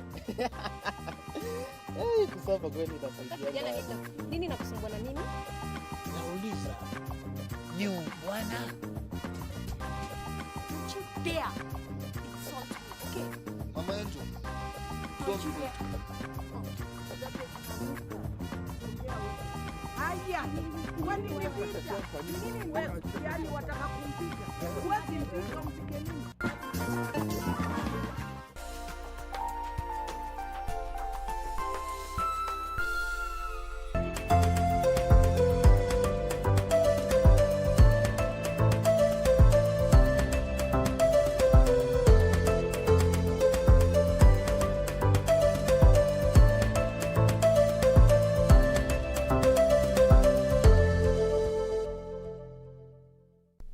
And welcome back. You are still watching People and Politics on KBC Channel 1. Of course, my name is Victor Low. Please send in your questions, requests, and of course your comments, and I'll be sampling them towards the tail end of the program. With me still is Dr. David Masanga via Zoom. I've got Joseph Rotich also joining me via Zoom, as well as Dr. Joseph Rotich here with me in studio. So, excuse me. Rotich, you've heard how the two gentlemen have been talking about the issue of integrity, which also trickles down to the county government. And sharp focus is on Vihiga County with Joseph Simeha here with us as well, being on the crossroads, quite literally here on this one. What's your take? The issue of Vihiga, yes, I can say it is a unique issue, especially in this discussion. Because, it has not come out very very openly, nationally, as to what could be cooking up in Vihiga.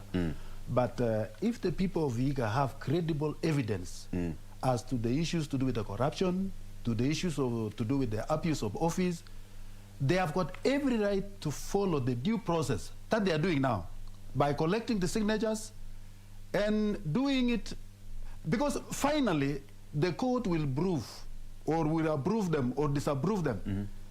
What is simmering there is actually people are already discontented. People are already fed up with some of the issues that they are encountering almost on their daily basis. Their lives have been affected because of the progress of the economic, social, and progresses that are not felt in the county government. So it is upon the people of Vihiga to stand up among themselves, raise up their issues to be heard, and they should follow procedure. I mean, they should follow the law. What does the law stipulate about such kind of processes? So in this case, what my brother Joseph Simeka is actually saying is very right on the ground, that it comes from the same place. Laginab is one of our analysts. So in this case, I fully concur with him, and what I'm only asking him is to follow the due process. And then in the end, we shall know who was right. Okay. Joseph Simeha, let me ask you this question. With the signatures in place, attention is now on President Uhuru Kenyatta to act. How confident are you on this process? Thank you very much. First of all, you know, this little book that Dr. Matsanga likes to wave on this show, and this is the Constitution of the Republic of Kenya. Right. It can be used or applied selectively. That on one side you are quoting one article and saying article this and that. And then on another side, when citizens from a county like Vihiga are using the same constitution that provides for the suspension of a county government on the basis of certain provisions, and the county governments act, when they are using it, you can dare suggest that what they are doing is wrong. I just want to tell you, Olo, and our viewers, that the president will act. By the way, we could have stopped about a week ago when we had 42,000 plus signatures, and we wanted, in fact, to close by Friday last week. But the pressure has been tremendous from citizens that we must give them time to also participate. We have received calls and invitations for meetings with the professionals union, health workers unions, teachers unions, administrators across the county, women's groups, community initiatives. There are leaders calling and saying, please don't close. We also share this grievance. We want to sign. That is why we couldn't close this thing on Friday last week. So besides looking at the minimum number of signatures required, the county government, the citizens of Vihiga County want to send a powerful statement to Uhuru Kenyatta and the rest of the nation. We want to send as many as close to 100,000 signatures, so that the president knows that we mean business when we say suspend this county government immediately, and please go through due process so that we ascertain. I like what Rotich is saying, and thank you, Rotich. Due process. We are following the process so far. Let's go due process to have an investigation to ascertain the allegations we are making. Very serious evidence-based allegations. And sometimes we like to say a thief has 40 days. Yes. When you find a thief red-handed stealing, we need to stop and say, today is the 38th day. Let us give him 2 more days to steal, and then we deal with him on the 40th day. Okay. Okay. Sime, let me ask you. Like Matsanga advancing, it doesn't matter even if it's 6 months to elections. When we find a thief stealing, we stop him right there. Okay, Simeka, let me ask you this question. You are chairing the Vihiga Political Action Caucus. Yes. The question here is this an ODM affair? Is this a silent ODM affair to kick out Governor Otichilo? Thank you very much for that question. Extremely important. Not at all. This is a multi-partisan initiative. Okay, who are involved? Not even bipartisan, multi-partisan across people who are supporting Governor Otichilo. Is the county chair of ODM. Yes. Because he's a beneficiary in what we are trying to fight. So ODM at the local level is fighting us, not fighting Simeha, but fighting us, the citizens of Vihiga, who are pushing for this initiative for a cleaner, effective county government. But ODM at national level has not fought us, has not attacked us, has not made any comment that we know of. I believe they've led it to the people of Vihiga, as Rotich said, to do what they think is their rightful, fair, due process. Yes. Yeah. Okay. Dr. Masanga, you've heard what Simeha has talked about. You said that Otichilo is not going anywhere. It's just a few months to an election. I think I don't want to be a man who thinks like the court, who thinks like Emperor Nero. I don't want to say Rome, fire, fire, fire, then fire comes to take down Rome. I want my friends Rotich, Dr. Rotich and Asemea to know I have not refused anybody to follow the due process. But I have said each article in this constitution is made for a particular time at a particular place and the execution of a particular engagement. If it is Article 166, it is where the president will come. The same article that removes Otichilo empowers the people of Vihiga to collect signatures. The president now cannot run into Vihiga and stop those signatures. Have you seen what I was telling you, Victor? That Mr. Semea contradicts himself on the court. Then he now says there is no way, asking that the president cannot come to Vihiga to say, don't bring me the signatures. Just as the president cannot go to JSC to say, this is what I want you to do. No, he waits until your petition arrives in the State House. Point number 2, I fight corruption. That's why I fought ICC and Ocampo for being corrupt. And I won. Fatou Bensouda is leaving on Monday. I won. I am taking them on. For your information, Simeha and Dr. Rotich, after they have left office on Monday, I have papers already in all the baby. Talk about the Vihiga. No, okay. Let's focus. Yeah. I am saying you also talked about ICC. Did I stop you? No. You talked about the integrity. Okay, integrity of the president and the deputy when they were charged. Did I stop you? Yes. But let me tell you, I have told you my interest. Mr. Otichilo is my friend. I'm not going to come on national television, condemn him when I have not seen the evidence. Again, also, it's true that now the judges have been sent away or refused. The state or the president has to produce that evidence to the courts. I agree with you. And I'm with you on the question of corruption. Anybody touching taxpayers' money, anybody eating people's money when Africa is not poor, but Africa is poor because of corruption. Gentlemen, I agree with you. Take him down, lock him to committee, lock him to Luzira, Lock him anywhere where there is a prison. Let him not stay among you. Because Africa is not poor. Okay. It is the corruption that has made us poor. Okay. And therefore, if someone is eating money there, haki ya Mungu aende. Okay, all right. Okay, thank you, Dr. Let me, Joseph, before I come to you, let me just come to Dr. Otiche in studio. The pushers of this kind of petition is now, they're not trying to, drive so that they can bring ODM to intervene, so that at the end of the day, it doesn't go to the president's table. Because once it gets to the president's table, then the next action is either to dissolve the county government or otherwise. Simeha here is one of the initiators of this drive. And, ODM is also put on the crossroad. What do you think is going to happen to Raila Odinga's party in this?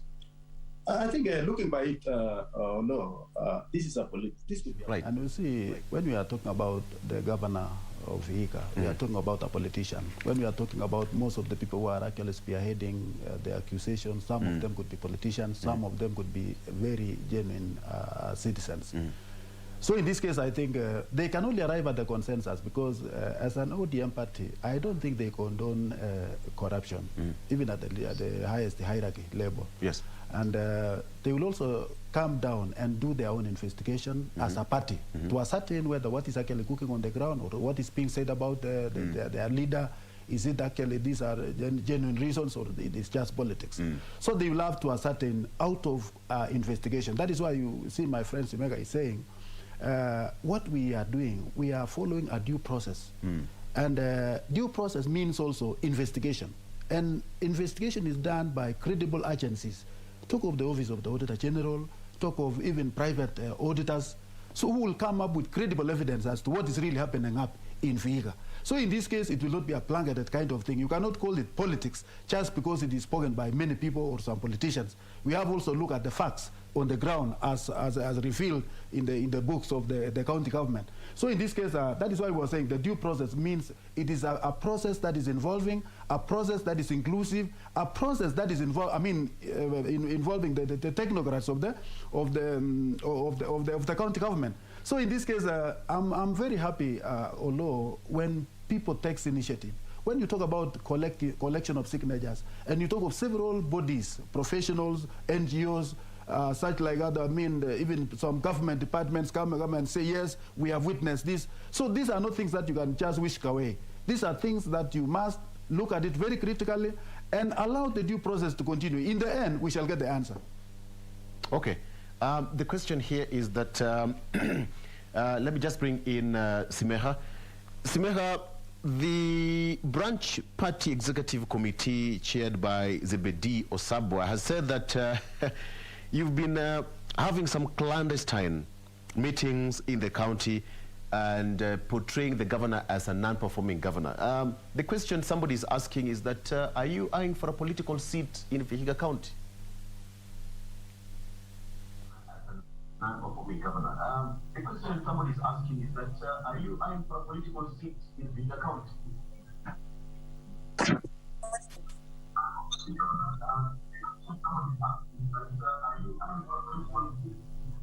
Okay, we are having that challenge. We'll get to all right, all right, we are going to get that sorted out briefly and talk to. All right, Simeha, thank you. The question here is that you have been having a clandestine meeting in the county, and some people have been accusing you. Such a person is branch party executive direct committee chair, that is Bedi Osabwa, who says that you've been having clandestine meetings in the county. Are you by any chance planning for any political seat in the county?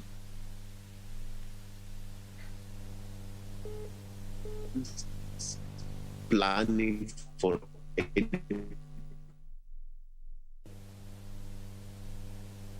Okay, I've heard you know. Right. Not very good, but I have had your question. Can you hear me? I had your question. Okay, go ahead. Yes, let me just respond to it. First of all, Zebedi Osabwa, unfortunately, I'm afraid that he just may not have capacity to understand the meaning of clandestine. Maybe he doesn't even understand the meaning of meetings. I have had many meetings with many people in the county of Vihiga, public, open meetings, day and night. None of them are against the law. None of them are clandestine. So the person who is making that allegation, Zebedio Sabwa, has such limited capacity, I don't think he understands the difference between clandestine or otherwise. But on whether I am eyeing a political position or not, first of all, why not? Whether I am eyeing a political position in the county or not, an elective position that is, it doesn't suspend my rights as a citizen of Vihiga. It does not suspend my right to demand accountability from rogue MCS, from a rogue governor, and now from a rogue ODM leadership in the county. It does not. It does not suspend my right to join up with other citizens of Vihiga from other political parties as well, different from mine as well, to demand that we must have a clean county government, and anyone who's contravened the constitution, gross violation of the law and the constitution, must be sent home, and that's what we are doing. Listen, Olo, even if I'm looking to vie for a political position in the county, the health workers of Vihiga County who now have not been paid for 21 months,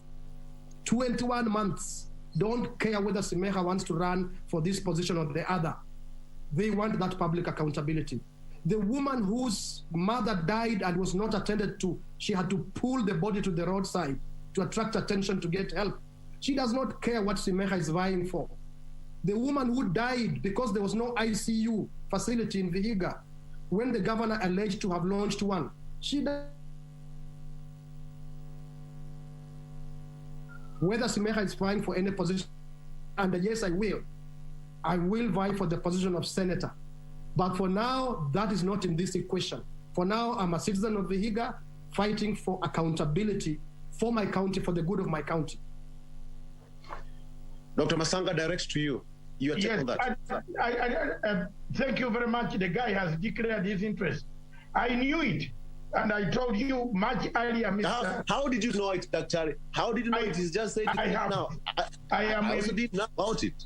I'm a lawyer, and I understand the politics. Come on. Of the lawyer. Yeah, honestly. I'm a lawyer.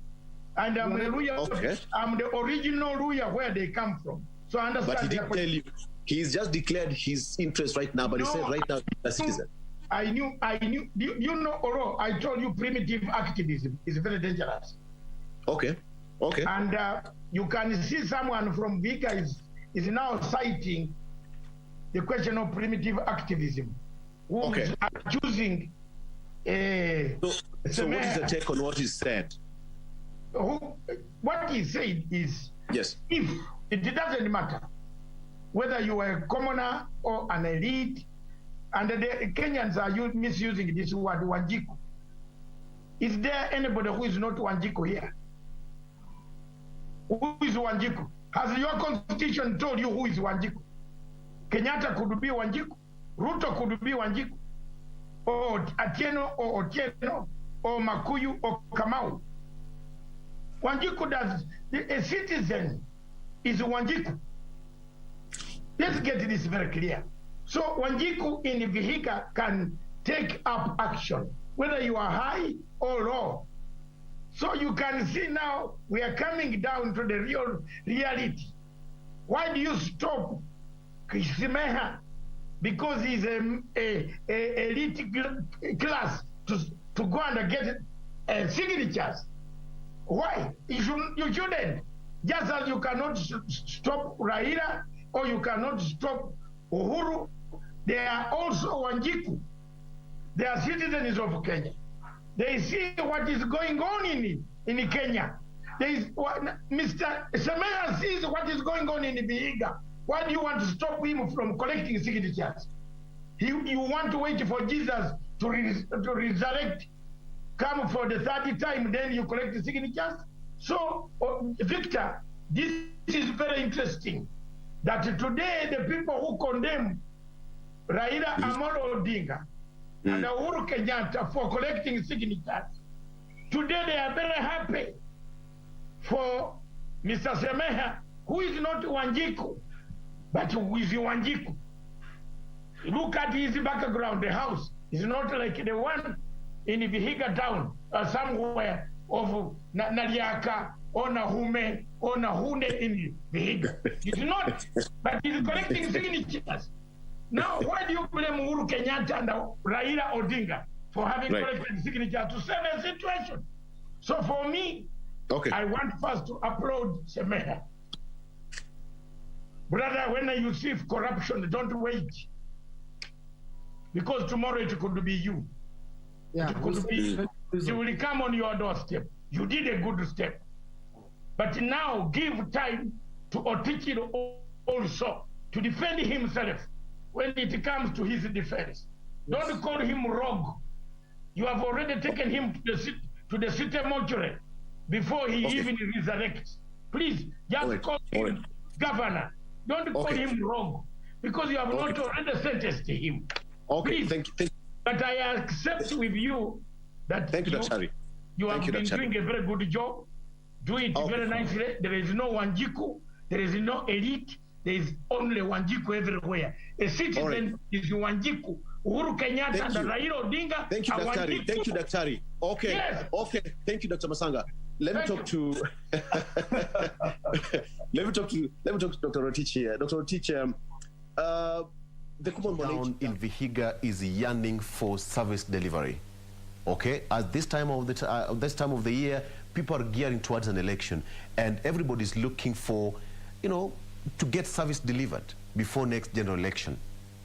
And politicians will always be politicians. What do you think is going to be?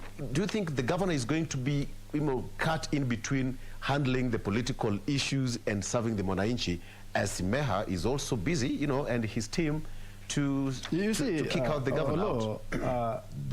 If we have to go by Simeka's version of what's happening actually in Vihiga, yes, it means that a lot of things have not been happening. So we cannot say the services that the county government of Vihiga has been offering to the citizens has been cut off. There is nothing that has been cut off, because what the people are complaining of is the rampant losses, that they have lost a lot of their funds through corruption. Yes. So in this case, if it is stopped today, it is the best thing that one can do. Yes. Why I'm saying that, Mr. Olo, we are now doing a budget. That means the last budget, that is the 2021-2022. And in this budget, the money, we have the money for Vihiga in this budget. So if corruption has been witnessed for the last over 4 years, can the people wait to see this money that is almost landing in their account, yes, going to the same trench that the others went? So in this case, there is no time limit for raising a case. I mean, every time, because these are public services. Like now, he has said that about 21 months. The doctors have never been paid, the nurses have never been paid, and there are so many other complaints. He has not talked about the projects that are are stalled because of lack of funds. They have not talked about the people who have not paid the pending bills that the county is experiencing. There are people who did work to the county government and they have not been paid to date. I mean, some of them have died waiting for their money. So in this case, there are a lot of things. So if it will be possible, if it will have been possible that if such allegations are true, and then stopping it by yesterday, it would have been the best thing that one could do. Absolutely. Okay. Gentlemen, Dr. Rotich, Dr. Simeha, forget, all right, to give you just a chance to finish up this one, because we are now stuck of time, and we just need to wind up. Probably as the mover of this kind of petition, what is your last take? Let me give you that chance. Simeha. My last take is that many citizens in many counties of this republic are complaining, whining every day because of the failure of the governance and political system, because of corruption and pilferage by governors and MCAs and MPs and senators, but nothing is happening because they think that they are too powerless to do anything. Now, we need to shift the power matrix. We need to shift the power away from the politicians and the bureaucrats and their cousins in the rogue private sector to citizens. Yes. And the Constitution gives us that mandate. This is what the people of Vihiga are doing. We are changing the conversation. We are shifting the power. Not even our political party can dictate to us. It's about our interests in Vihiga County as citizens first, and encourage every citizen of this republic. It is about your interest first. Let us act together to shift the balance of power into the hands of the citizen.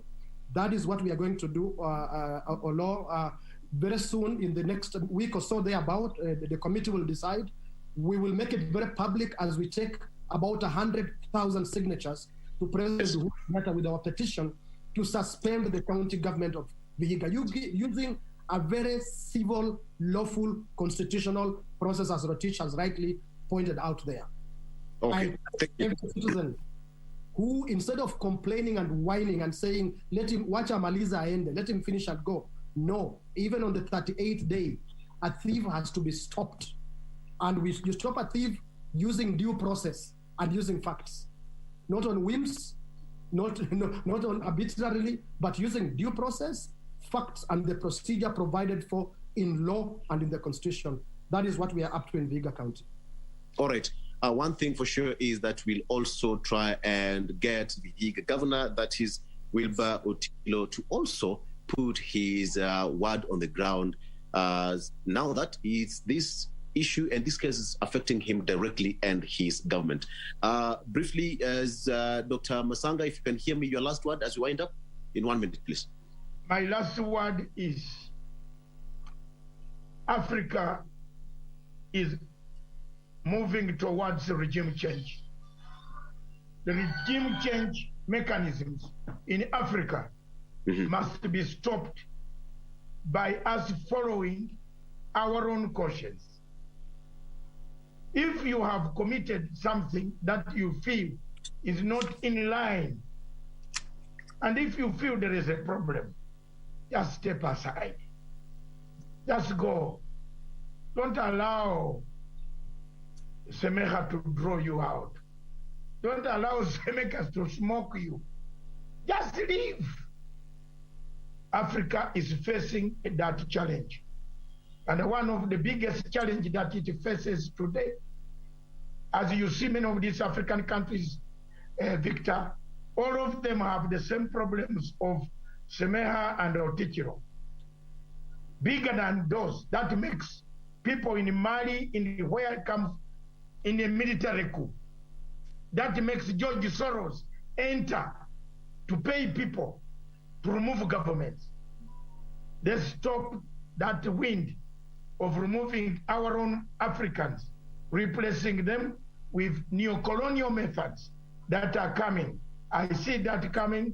Let's pray that it doesn't. And remember, Exodus 3, chapter 12. Read it, Semeha. You might forgive Otichiro. Read it, Dr. Rotich. We are all members of one party, but we might not see each other eye to eye. But time is coming when we should not blame God. God is with us all the time, and He always helps us to get this problem. Thank you. That's a better way to finish. And before just we close, maybe Dr. Rotich give you. Thank you so much, Olo. I think we have discussed a number of things, Olo, that touched various parts of our discussions. Right. And I want to say I'm so grateful to my brothers who have actually contributed. But there's one thing I want to say, and I want to tell our nation. I think I would wish this nation remains to be a law-abiding nation. We have our 2010 Constitution that was promulgated. And we have also improvements that are yet to be made, maybe through PPI. But the most important thing, although, and we have a great nation to cut. We have our people to move on. We have made a lot of strides as a country. And I would wish to urge the three arms of government to exercise a lot of restraint and respect one another. They must be able to listen to one another. They must be able to talk to one another, so that we have a nation that is united, where judiciary plays its key role, where the legislature plays its key independent role, where the executive exercise their powers to the benefit of this great nation. So may God really bless us, that art of living together should be exercised by all and sundry, so that we can be a nation that will cherish to be a nation. Absolutely. Okay. That is, I think, the best time to call it a wrap on this particular show. We have no, Daktari, time is over. Time is over. Thank you, Dr. Masanga. Absolutely. It's always amazing to have these three gentlemen in studio. I mean, every Tuesday morning. There is no better way to get this kind of a show every Tuesday morning. Gentlemen, I have Dr. David Masanga with me via Zoom, and I have we have got, for now, I will call you Dr. Joseph Simeka. That is my own title given to you. Thank you. He's reading for his PhD. Oh, yeah, sure. So he's soon becoming a doctor. I'm right. I have run intelligence on him very well. Okay. That is Dr. David Masanga, Joseph Simeka from Vihiga, join me via Zoom, as well as Dr. Joseph Rotich here with me in studio. Gentlemen, always a pleasure having you every Tuesday morning to discuss matters affecting our nation and, of course, how we can have a solution to them. My name is Victor Law. You have been watching KBC Channel 1, People and Politics, and just a disclaimer that the comments and matters that have been talked about here does not represent that comment of KBC, neither do they represent me as an individual. Remember, good people always wake up and do what they did not do well yesterday. They do it today to make it better. Have a good day. My name is Victor Law. Bye-bye for now. Thank you.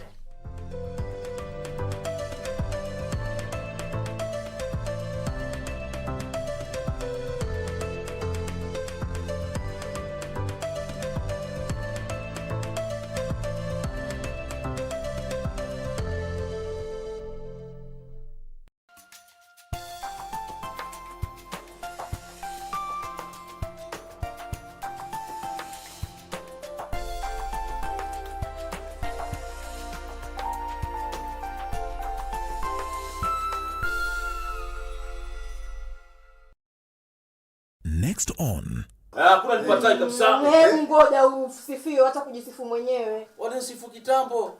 Wewe ushana mimi nikikaa hapa bila kupata wateja. Weisha. Sasa ukivaa hivyo ndio maisha nini? Si nafanya mazoezi lakini huu mchanga huu. Mazoezi ya nini? Mazoezi gani? Si ya ile kazi niliyopata sinaanza mwezi ujao. Nini inaendelea hapa? Wewe Sudi, ni mambo gani haya? Sudi ni nani? Sudi ni mimi. Hata nguo zangu unavaa. Basi. Chao. Who is the boss here? Ni wewe. Then who is this? Tonight on KBC Channel 1. Was it you? He has a gift for you. Take a look. What's wrong? You said